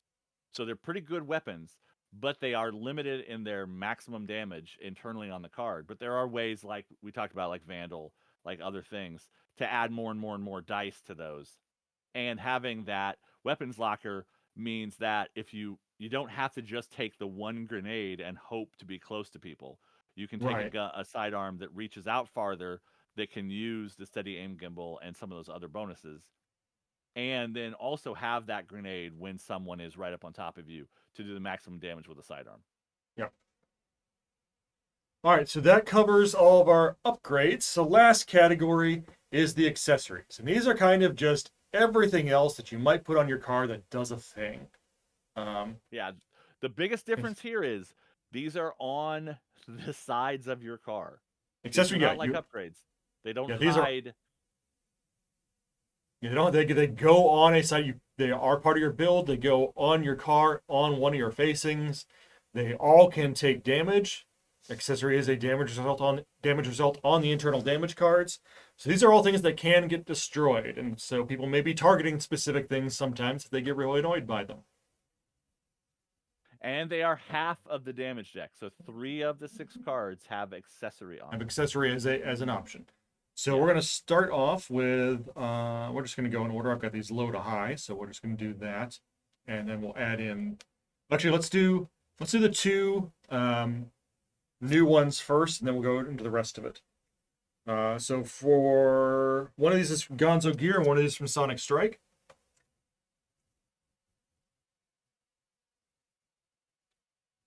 So we have, turn that one on. There we go. We've got the boost cell for 2 points. When hard accelerating, so at the start of your movement phase, when you set your speed, you can hard accelerate to go up by 2 instead of 1. You may increase your speed by any amount up to your maximum. Yep. When this is destroyed, add a fire. A fire starts on the side where this was equipped. And it can take 1 point of damage. So you can go from 0 to 5 with And most importantly, at the start of the game, everyone starts in speed 2 unless there's a for scenario most difference. yeah, for most scenarios you start at speed 2. So you can, this is when hard accelerating. When you hard accelerate, you take a point of power plant damage. Mm-hmm. But usually that just means you can go 2 instead of 1. This means you can slam it to whatever for that 1 damage. So you can, out of the gate or at the start of the race, if you're stopped or rolling start or whatever, just tromp it, take that power point damage, and be going 5. And Yeah. in a race scenario, I would say that this is pretty strong, because if you get it that once, even if it blows up, even if it gets shot off pretty quickly, you got out of the gate fast. Or if you Yeah, have to and slow the down for a super turn, you can booster, jump out of it. the super booster, and the advanced brakes, which both exist in the core set. So you'll have Hmm. these if you're playing Car Wars, basically in incapacity. They let you slow down and speed up without taking that additional damage. So Right. if So you have combined with this this, and those two, you can slam on your brakes and floor it, adjusting your speed wildly throughout the entire game yep, without the potential of hurting yourself in any capacity. But like the last part of the card says, when this thing gets shut off, it's so powerful it does light a fire on your car. So right. that's a thing you have to look forward to in the future. That's a future you problem. Also, speaking of lighting fires on your car, the grilled cheese dispenser is all The about grilled that. cheese dispenser. We'll put up another one. Go with this. This is the expansion counterpart to one I'll put up here in a second. Mm-hmm. 0 points. Accessory. Yep. During the take control step, a fire starts in the arc where this is equipped. Ignore if already on fire. When one of your crew members would take damage, apply it to this card first. So this gives your crew 2 more points of damage they can take Mm-hmm. before they start to take damage off their normal health totals. Uh, at the cost of every turn, this is going to start a fire. Yeah, but If it's you're, on unless you're your already on edge, fire. right? You're Yeah, you're cooking grilled cheese. You're gonna have to pay attention to that grilled cheese, or it's gonna burn somebody. exactly. You should be paying attention. So That as is long as you have control, then you have no problem. You just right. you just spend a little Just bit put of it out. control, put that fire back out, and you have extra 2 hit points. Or Yep. you can just let the fire burn, as we've seen. Sometimes that punishes you a little bit, as Jimmie has Right. proven. Well, but But hey, it won't take I your mean, last crew points because it'll apply to this first. yeah, yeah. So you're safe, You're kind safe. of. Well, you're yeah, ish, safe-ish. Um, Hmm. but yeah, it because once it's on fire, it can't be more on fire Yeah, you can't. in Car That's why Wars. this specifically says ignore if already on fire. Yeah. Normally, more fire does damage, but this is not more fire in the same sense as the standard fire damage rules. Right. Right. In Car Wars, you can only be on fire so much, and then it Hmm. doesn't do any more than that. Yeah. Then it is sort of the counterpart to this other card here, which is from the main set. The armored beer refrigerator. Uh, when 0 cost, when making a maneuver, you add 1 blue die to your driving roll. Don't drink and drive, kids.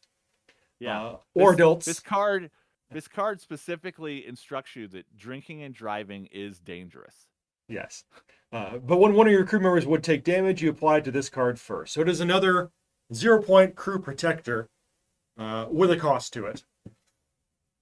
Is that all of your maneuvers are more difficult. Yeah, a lot of people misread this card when they first start playing Car Wars and they think, "Oh, this gives me dice. Dice are good. I want dice."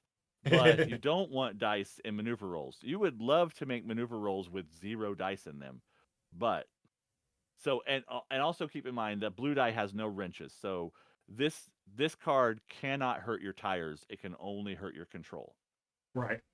But it means anytime you do anything more than a slight turn, it is adding a blue die to it. So it's like you're driving on ice or any of the other hazard effects that add blue dice to maybe knock you out of control. Yep. You're going to have a control issue at some point in the game if you have this card. But your crew might also survive beyond the point where they would have normally been knocked out. And it did heavily influence the cheese dispenser because we figured that, the cheese dispenser kind of went along with the whole concept of having a party in your car and not caring about the repercussions as long as Right. your crew stays happy. Exactly. All right. So those are the two upgrades or the two accessories from Gonzo Gear and Sonic Strike, and one of the ones that comes with our normal set, our core set, in fact. So we'll start you into the rest of the accessories, and we'll try to go through these relatively quickly, so we don't go too long here. But we're going to just go in point order, like I've got them, so that's going to be the easiest way to handle it. E and 4. All right, so these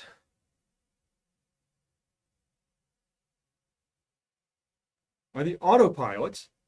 If there's no control on this, you may pay 3 ace tokens to place 1 control on this from the supply. So it can only ever have 1 control on there. Once per turn, you may pay a control from this as though it was provided by your dashboard. So you could basically spend 3 ace tokens to bank a control and use it later. Yeah. And most importantly, use it significantly later. Yeah. If you have a bunch of aces during one round, you can buy this control, and then maybe that control stays there for a couple of turns before you have to use it. So Maybe that it's one difference from going out of control. Or putting out a fire. Or putting out a fire. You let the autopilot drive for a bit while you put the fire out, right? Yeah. Because it says provided by your dashboard. That just means it's in your regular pool of control tokens you can spend for whatever you need to spend control tokens on. Yep. Next up, we've got the advanced firing interface. This does not affect sidearms, but once per attack, you may re-roll 1 die.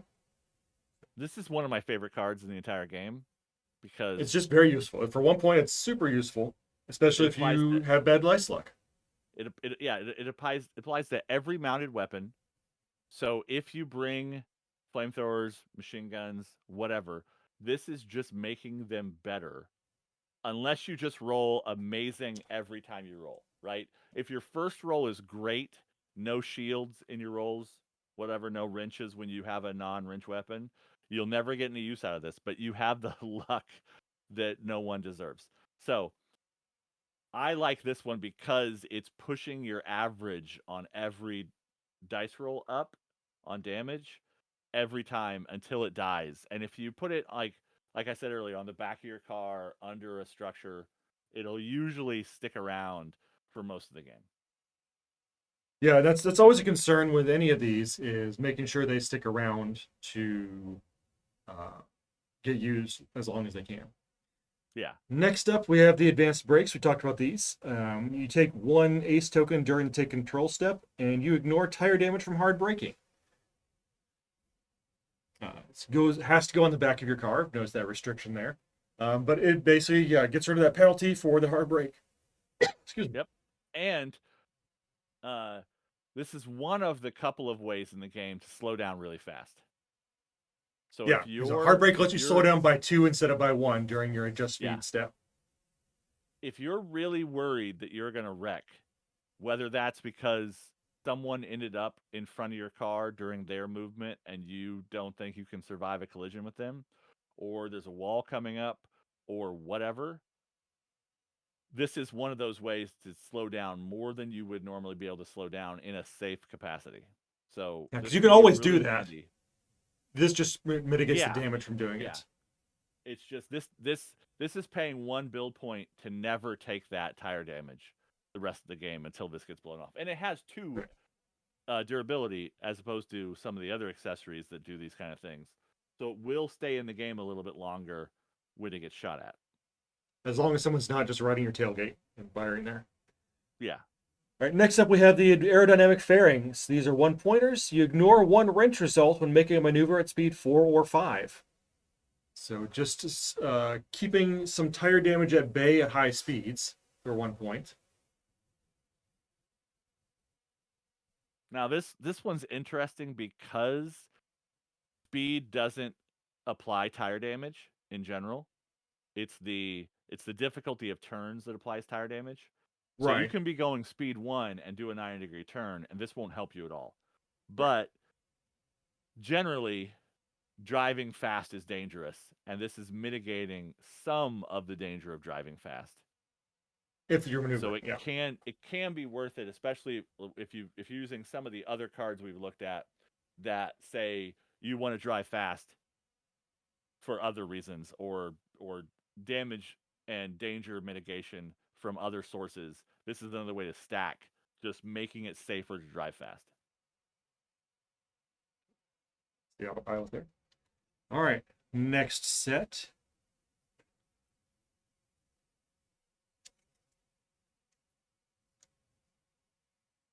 And these are all, okay, we're going to hit all these individually. Like I said, we'll go through these a little faster than some of the others because there's not like overriding strategies as a whole Yeah. for accessories other than putting them where they're protected. Yeah. So next up we have the drag chute. You take That's the one other ace thing token. I was just alluding to. Slowing down real fast. You take an ace token during the take control, and during the check speed step, you may decelerate to speed 0 if you do flip this face down. So it's the opposite of that boost cell, which lets you accelerate as much as you want. Mm-hmm. This lets you stop. Yep. And it's not a hard break, so it's not doing tire damage. It's just a one shot. You always get an extra ace token, and it is a one shot. Flip this face down, stop your car. Yeah. Which this if is really, you have to really you end up going out of control at a wall at speed 5, pop the drag chute. This is also really important if you think someone is going to outmaneuver you from the position that you're in, right? Like if you're like, well, from where I'm at, there's no way that if I move forward in any capacity, I'll be able to keep you in the firing arc I want to keep you in. You can just slam on your brakes 100% and stop. Now it's dangerous to be not moving because you don't get any speed defense, but Right. it's a good trade-off if positioning is really important in a particular round, especially if you're about to crash into something. Or if you're effectively drag racing someone, side by side down or whatever, and just trying to jockeying back and forth, and say your big gun's on the front of your car, you pop this and stop. They've already set their movement. You get to move first, and they're expected to keep up with you, and so suddenly they're up here and have just pulled into your front firing arc. Yeah, also the most important part of this is it's the check speed part of the game, which happens at the beginning. So you can still adjust your speed back up after you do this. If you're going speed 5, you can drop down to 0 during check speed and then accelerate back up to 1 or 2, depending on how you want to do it, during the actual movement part of the game. So it doesn't say you're not going to be able to move the entire round. It says you can drastically reduce your speed when you need to. Right. And check speed is the first step of the turn. So it's before control and everything else. So you just pop it and drop. All right, next up is magnetic dampeners. One cost accessory. When making a driving roll for a maneuver, you may re-roll 1 die. Yeah, this one's just real straightforward. Yeah. You want to just be better at steering around or have the chance of not hurting your tires or not going out of control. Just do this. Now it's for a maneuver. So if you were driving straight over obstacles, terrain or hazards or things like that, you would not be able to use it. But if you're turning at all, then you can re-roll one of the dice. Mm-hmm. And not specifically one of the dice from the turning, just any of the dice that you rolled if it was a maneuver roll. Often your speed dice that roll skids, are the ones you want to re-roll during a maneuver because they're the ones that have the best chance of rolling a star and not hurting you. Yep. Right? If you roll that white die from that D4 and it pops up, anything bad, it's got 4 bad faces on it. The yellow die has 4 good faces on it when you're driving. So you might want to get rid of a wrench, but on certain dice, that wrench might turn into something else bad. Whereas on the yellow die, you've got the best chance of getting rid of a bad result and not replacing it with a different bad result. Yep. All right. The next 2 we've got are for dealing with fires, so I should use them more often. You should. The fire extinguisher is during your control phase. So you may spend 2 control to extinguish 1 fire. Sorry, during your combat phase. Yeah. You may spend 2 to distinguish 1 fire. Usually you'd extinguish fires right after right after you take control, you manage fires. So right after you've gotten your control, you spend 2 to put out 1 fire. For this one, you can do it during the combat phase. So when you are set on fire, before it has a chance to burn you, if you still got control left, because it's going to happen after you've moved, you can spend 2 control then and put the fire out before it comes back around to the start of your turn. and you have to manage or take damage. Yeah, the most difficult thing about this card is remembering its timing. Yeah. Because if you're sitting on a lot of control from this round, but you've taken a bunch of tire damage, you're not going to reset your control to as high of a number. So you want to spin that control while you have it, because it's gonna be gone. Or just But remembering to deal with it outside of the normal fire yeah, stage. When you get to it, and you go, but "Oh, I should have put it out last turn." but this doesn't happen during managed fires. It happens during During combat. combat, yeah. So when you So it's when you get set on fire is when you want to use the fire extinguisher.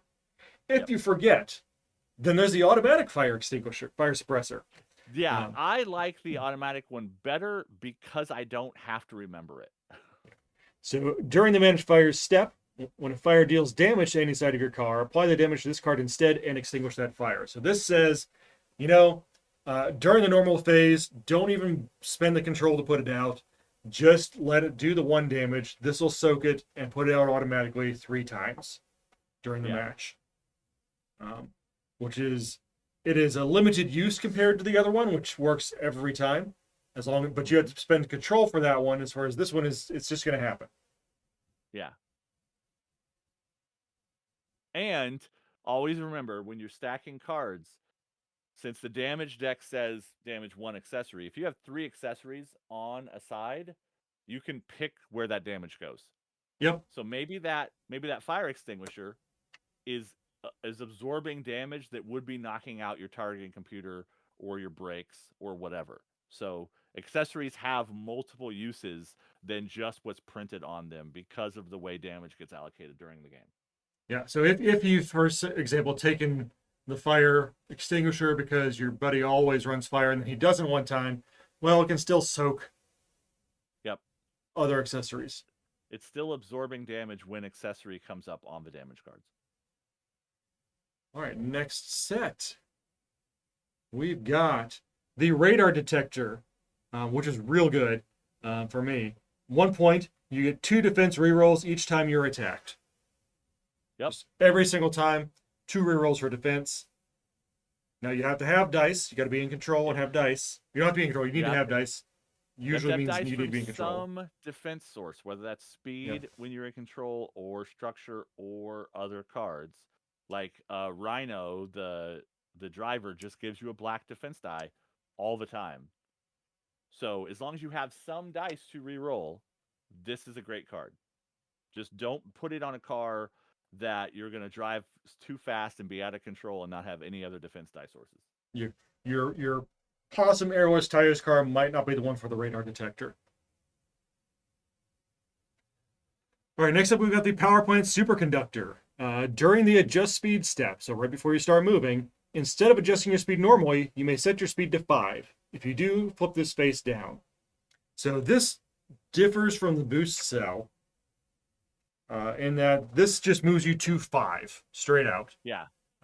You don't have any granularity, and it's a one shot. The effect happens, and then the card goes away. So you can only do it once a game, but it doesn't have the penalty of potentially setting you on fire when it blows up. Exactly. It costs less, and it is a one shot. But the other one you can use repeatedly, but it's going to cause you problems when it gets taken out. Yeah. If that boost cell never blows up, it's perfectly fine, and it worked every time you wanted to accelerate. Yep. Next up, we have the Shark Fin Arrow package.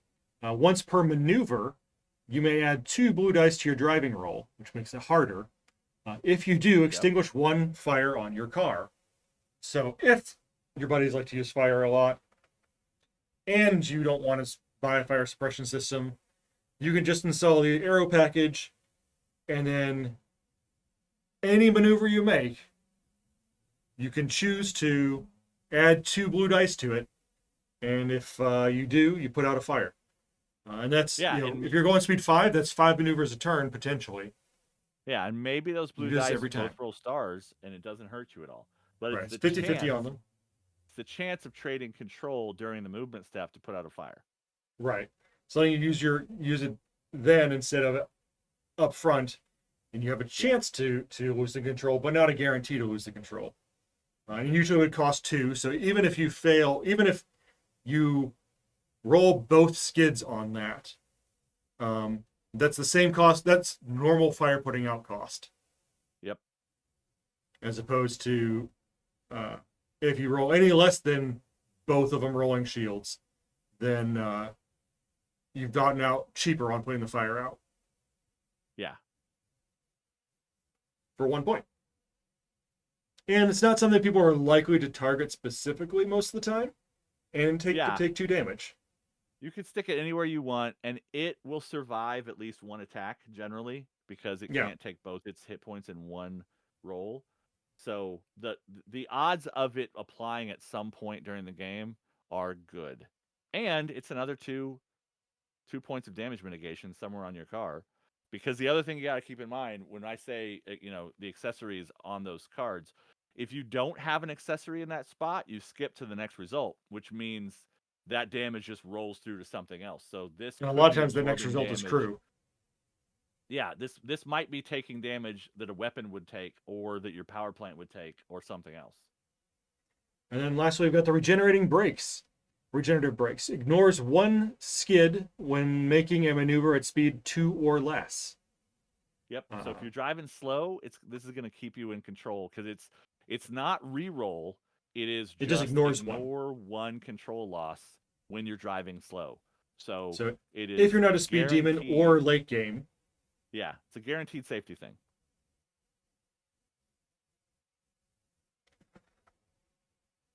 I should probably use those fins more. I do kind of like them. The only problem the fins have is timing. Yeah. Because it's during the maneuver step, which is after the deal with your fires. So if you let's say you go into the round with 1 control and a fire burning. Yeah, you're going to have had to have taken damage from a fire, most likely. The fins are a way to put that fire out that you wouldn't normally have, right? Because you don't have the 2 control to put it out. Yep. But you would have had to let that fire burn you to then get to the timing step. But if you collide with something and it lights a fire because of internal damage, then you can still maneuver. So there are a couple of ways that it can happen timing-wise where the fire hasn't burned you yet. But in general, this is a way to mitigate not having the control to put the fire out during fire management, and then just steer crazy and hope it doesn't make you fishtail or flip your car over to put right, because you do still have to be able to make a maneuver to use them. So if you're out of control, they're no good to you. Yeah. All right, next set. We've got the Super Booster, 1 cost accessory. Take 1 ace token during the take control step, and you ignore power plant damage from hard accelerating. So this is the one you could combine with the boost cell to never have it cause damage except when it blows you up, when it blows up the end. But yeah, it is normally you take 1 power point damage for doing a hard accelerate, which is speeding up by more than 1. This just negates that and gives you an ace token. Mm-hmm. And it has to go on the front of your car. Has to go on the front. Because I guess canonically the engines on Car Wars cars are in the front. Yeah. Also on the front is the splitter. We should just take 3 ace tokens during the control step. So this is part of a lot of ace token builds. It's 1 point for 3 ace tokens every turn. So that's 3 defense rerolls, or if you've got a crew member or other item that lets you power it by spending ace tokens, it's a really good way to get those. Yeah, this is really good with that tracer machine gun because it effectively gives you the control to line up your shots better.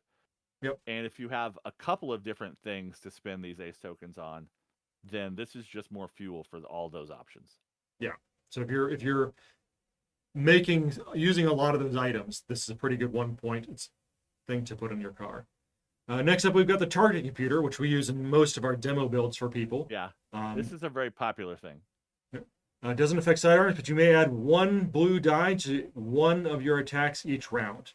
And like we said, this links in with the other accessory or the upgrade that lets you do it for both attacks each round. Mm-hmm. But that's an extra blue die. It's 50 chance of adding a damage. This pushes the quality of every weapon in the game up just a little tiny bit.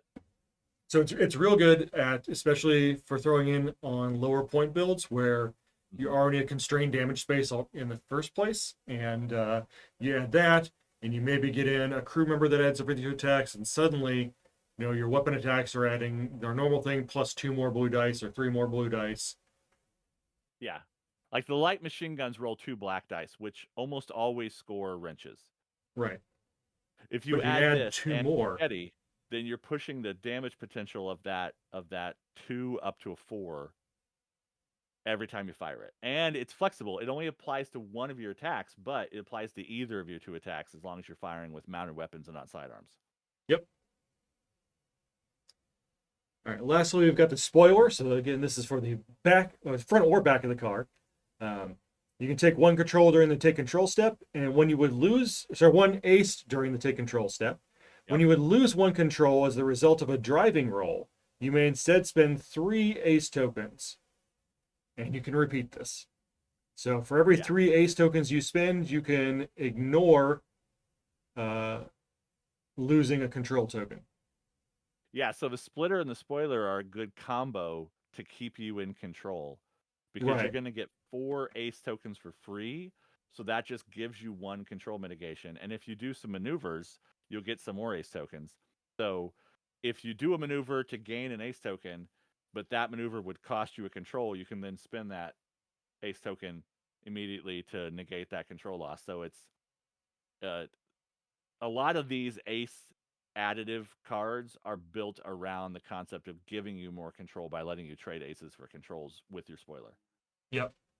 With a spoiler, and then again, every time we always repeat this, every time you make a maneuvering roll, you're going to draw an ace token.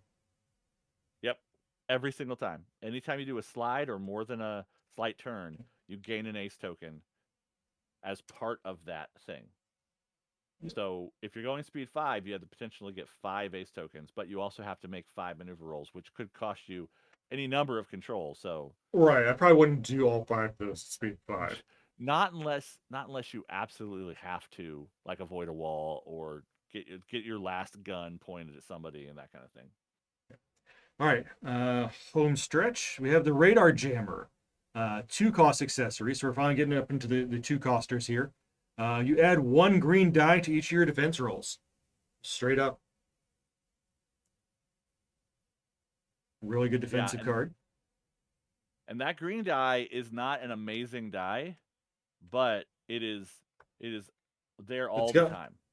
it's It's there a all the 1 in time, and 6 it's chance, yeah, but it's just you're always going to have it. You can yeah. never your control or nothing else can mess with it.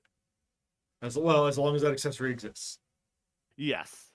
Everything I ever say in that regard is as long as you have this accessory, then you have that thing. All right. Next up, we've got the high torque differential. When you make a maneuver, remove 1 yellow die from your driving roll. So this is like going 1 slower every time Right. you steer your car. Yep. And that's a substantial effect. There Yeah. is 1 yellow on difficulty 2. There's a yellow, Yep. so it can take that one out. But It speed has the always effect of adds yellow. basically being one yellow die slower than you would normally be going. Yeah, And then you've got I do like this one. I use it a fair amount. The dynamic suspension. So take 1 control during the take control step. You also take ace tokens equal to the highest terrain level your car is overlapping. So if you're playing in off, maps that use a lot of terrain or off-road maps, this is really nice to have because you're generating ace tokens. Or sorry, you're generating ace tokens at the start of each turn, and you use those to power some other things. it's also one of the only ways to give yourself more control. Yep. There are some crew members that do it, but generally you can't pay points to get more control. There's not a So lot of there's ways. Yeah. yeah, You there's can very limited ways to just say I want to stay in control longer.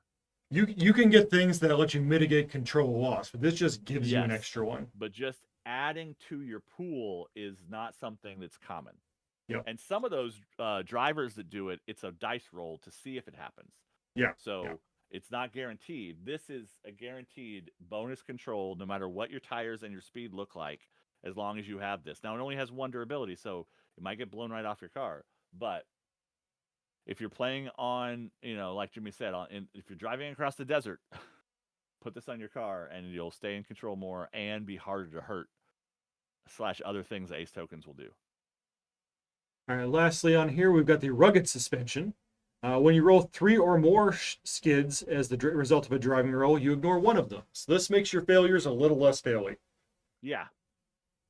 It's really great when you roll that ridiculously high amount of skids.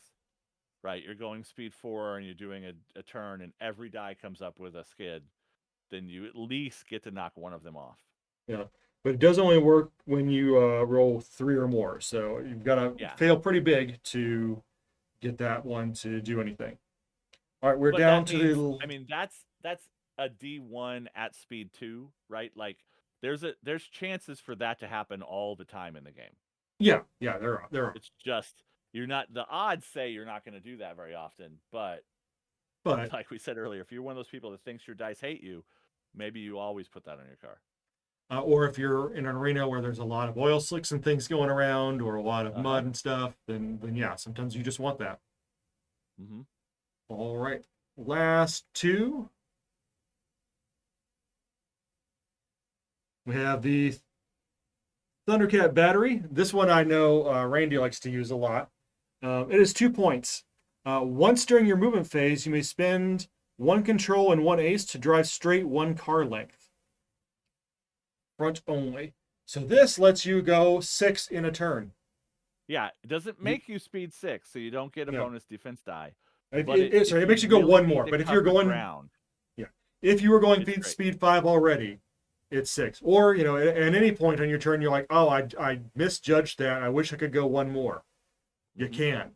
can. Spend the control in the ace, and you can get 1 more car length of movement, but it has to be straight, so you can't turn on that one. Yep. But if you're closing in on your destination and you're like, I'm not going to make it, you can fire this off at any point during your move to take that straight movement, and then go ahead and take the turn at the end or wherever you need to.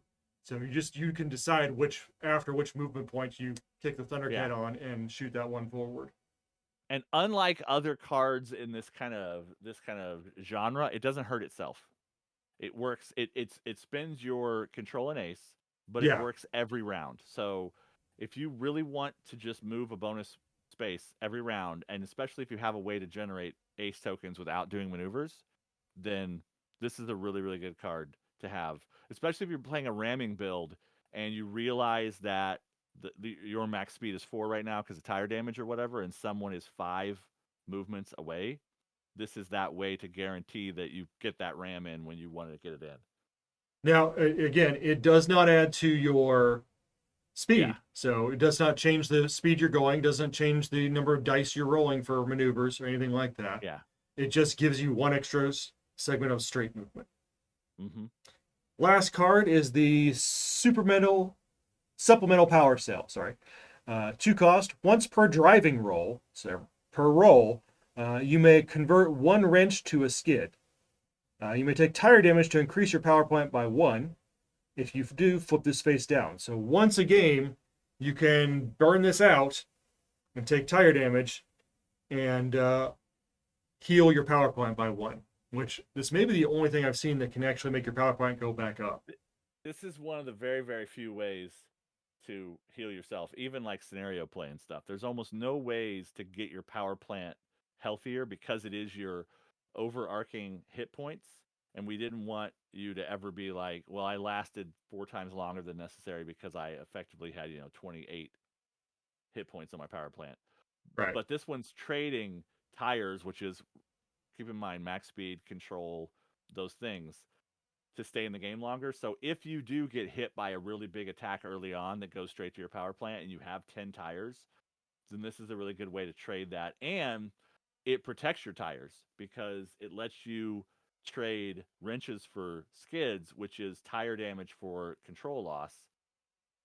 And tire damage sometimes is a lot more impactful, especially early game, than control loss is.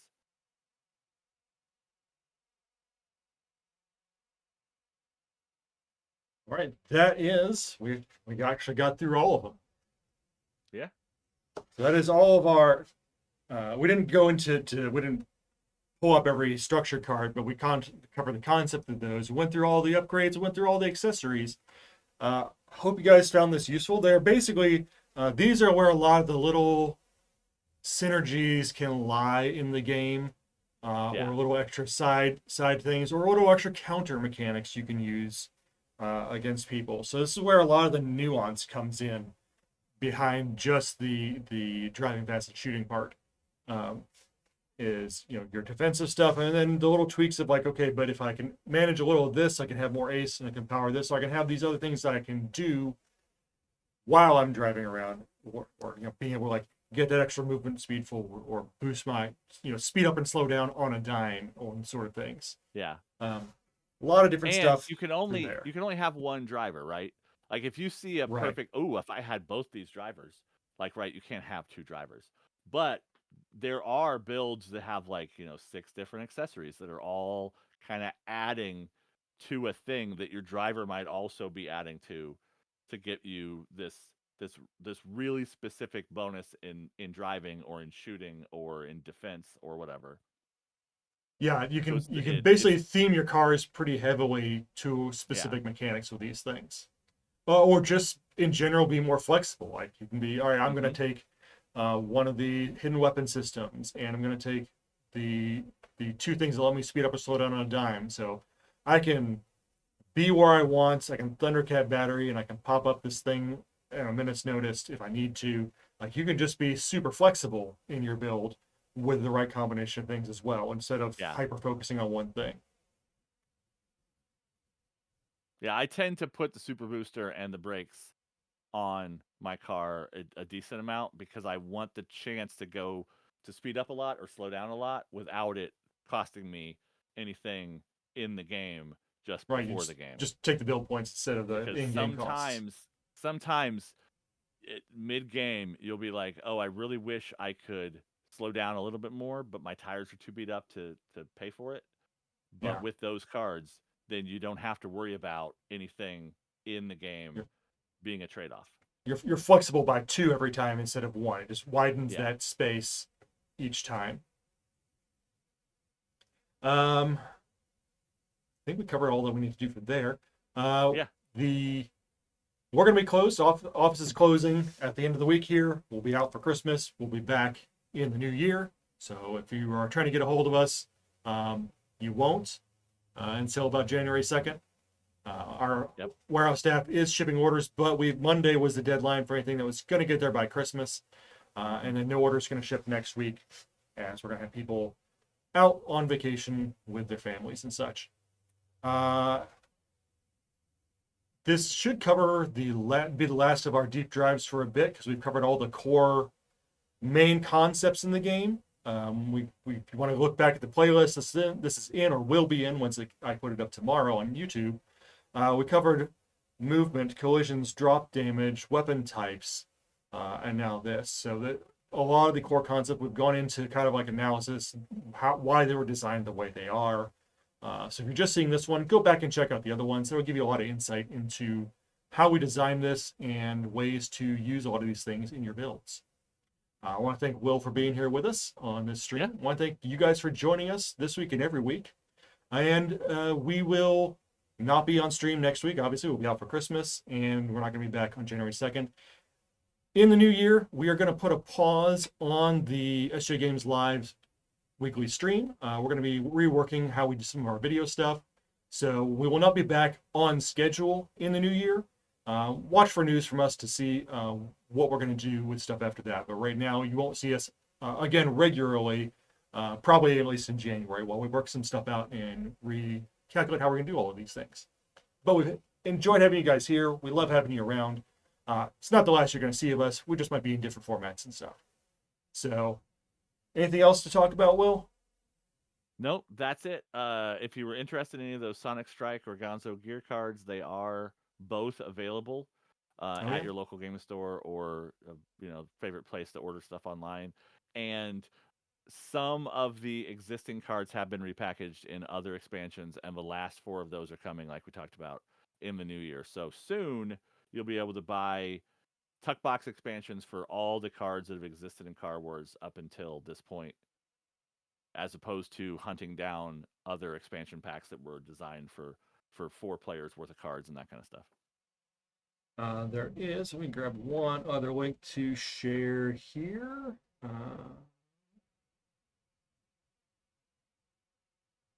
We did today start a sale on Warehouse 23. Now we know that we cannot ship anything else out to you this year. It's not going to make any time for Christmas. However, we don't have to ship digital products. So Yeah. we are doing a solstice sale on digital downloads that started today. So I will put a link for that in the chat here. If you wanted to give somebody a download for Christmas or get something yourself, you get some, you get stuck at home, you want a new game book to read, we got in there. So these will last through January 2nd when we get back. So this sale is going to be basically the sale's going on while we're not here because the system will automatically deliver you the digital stuff. So if you can still want to get in your last little bits, you can get there. There's a link, take you to Warehouse 23, and you can look at what we've got on sale for the digital downloads. Speaking of digital downloads, if you don't know about it, we've played it here on the stream a few times. Munchkin Digital is available on Steam, as well as Unnatural Acts and Clerical Errors. They've got 2 expansions out for it now. So if you want to play Munchkin or give Munchkin that you can play with people you don't normally see all the time, you can get them that copy and you guys can play on Steam together. With that, I think we're about ready to sign off. We ran a little long here, but we got everything in. So thank you all for coming out. Have happy holidays. Hope you enjoy it out there. And thanks for dropping by and watching SJGames Live. We'll see you all later. Bye.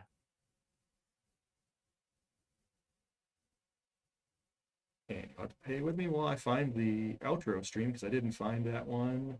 There we go. End stream.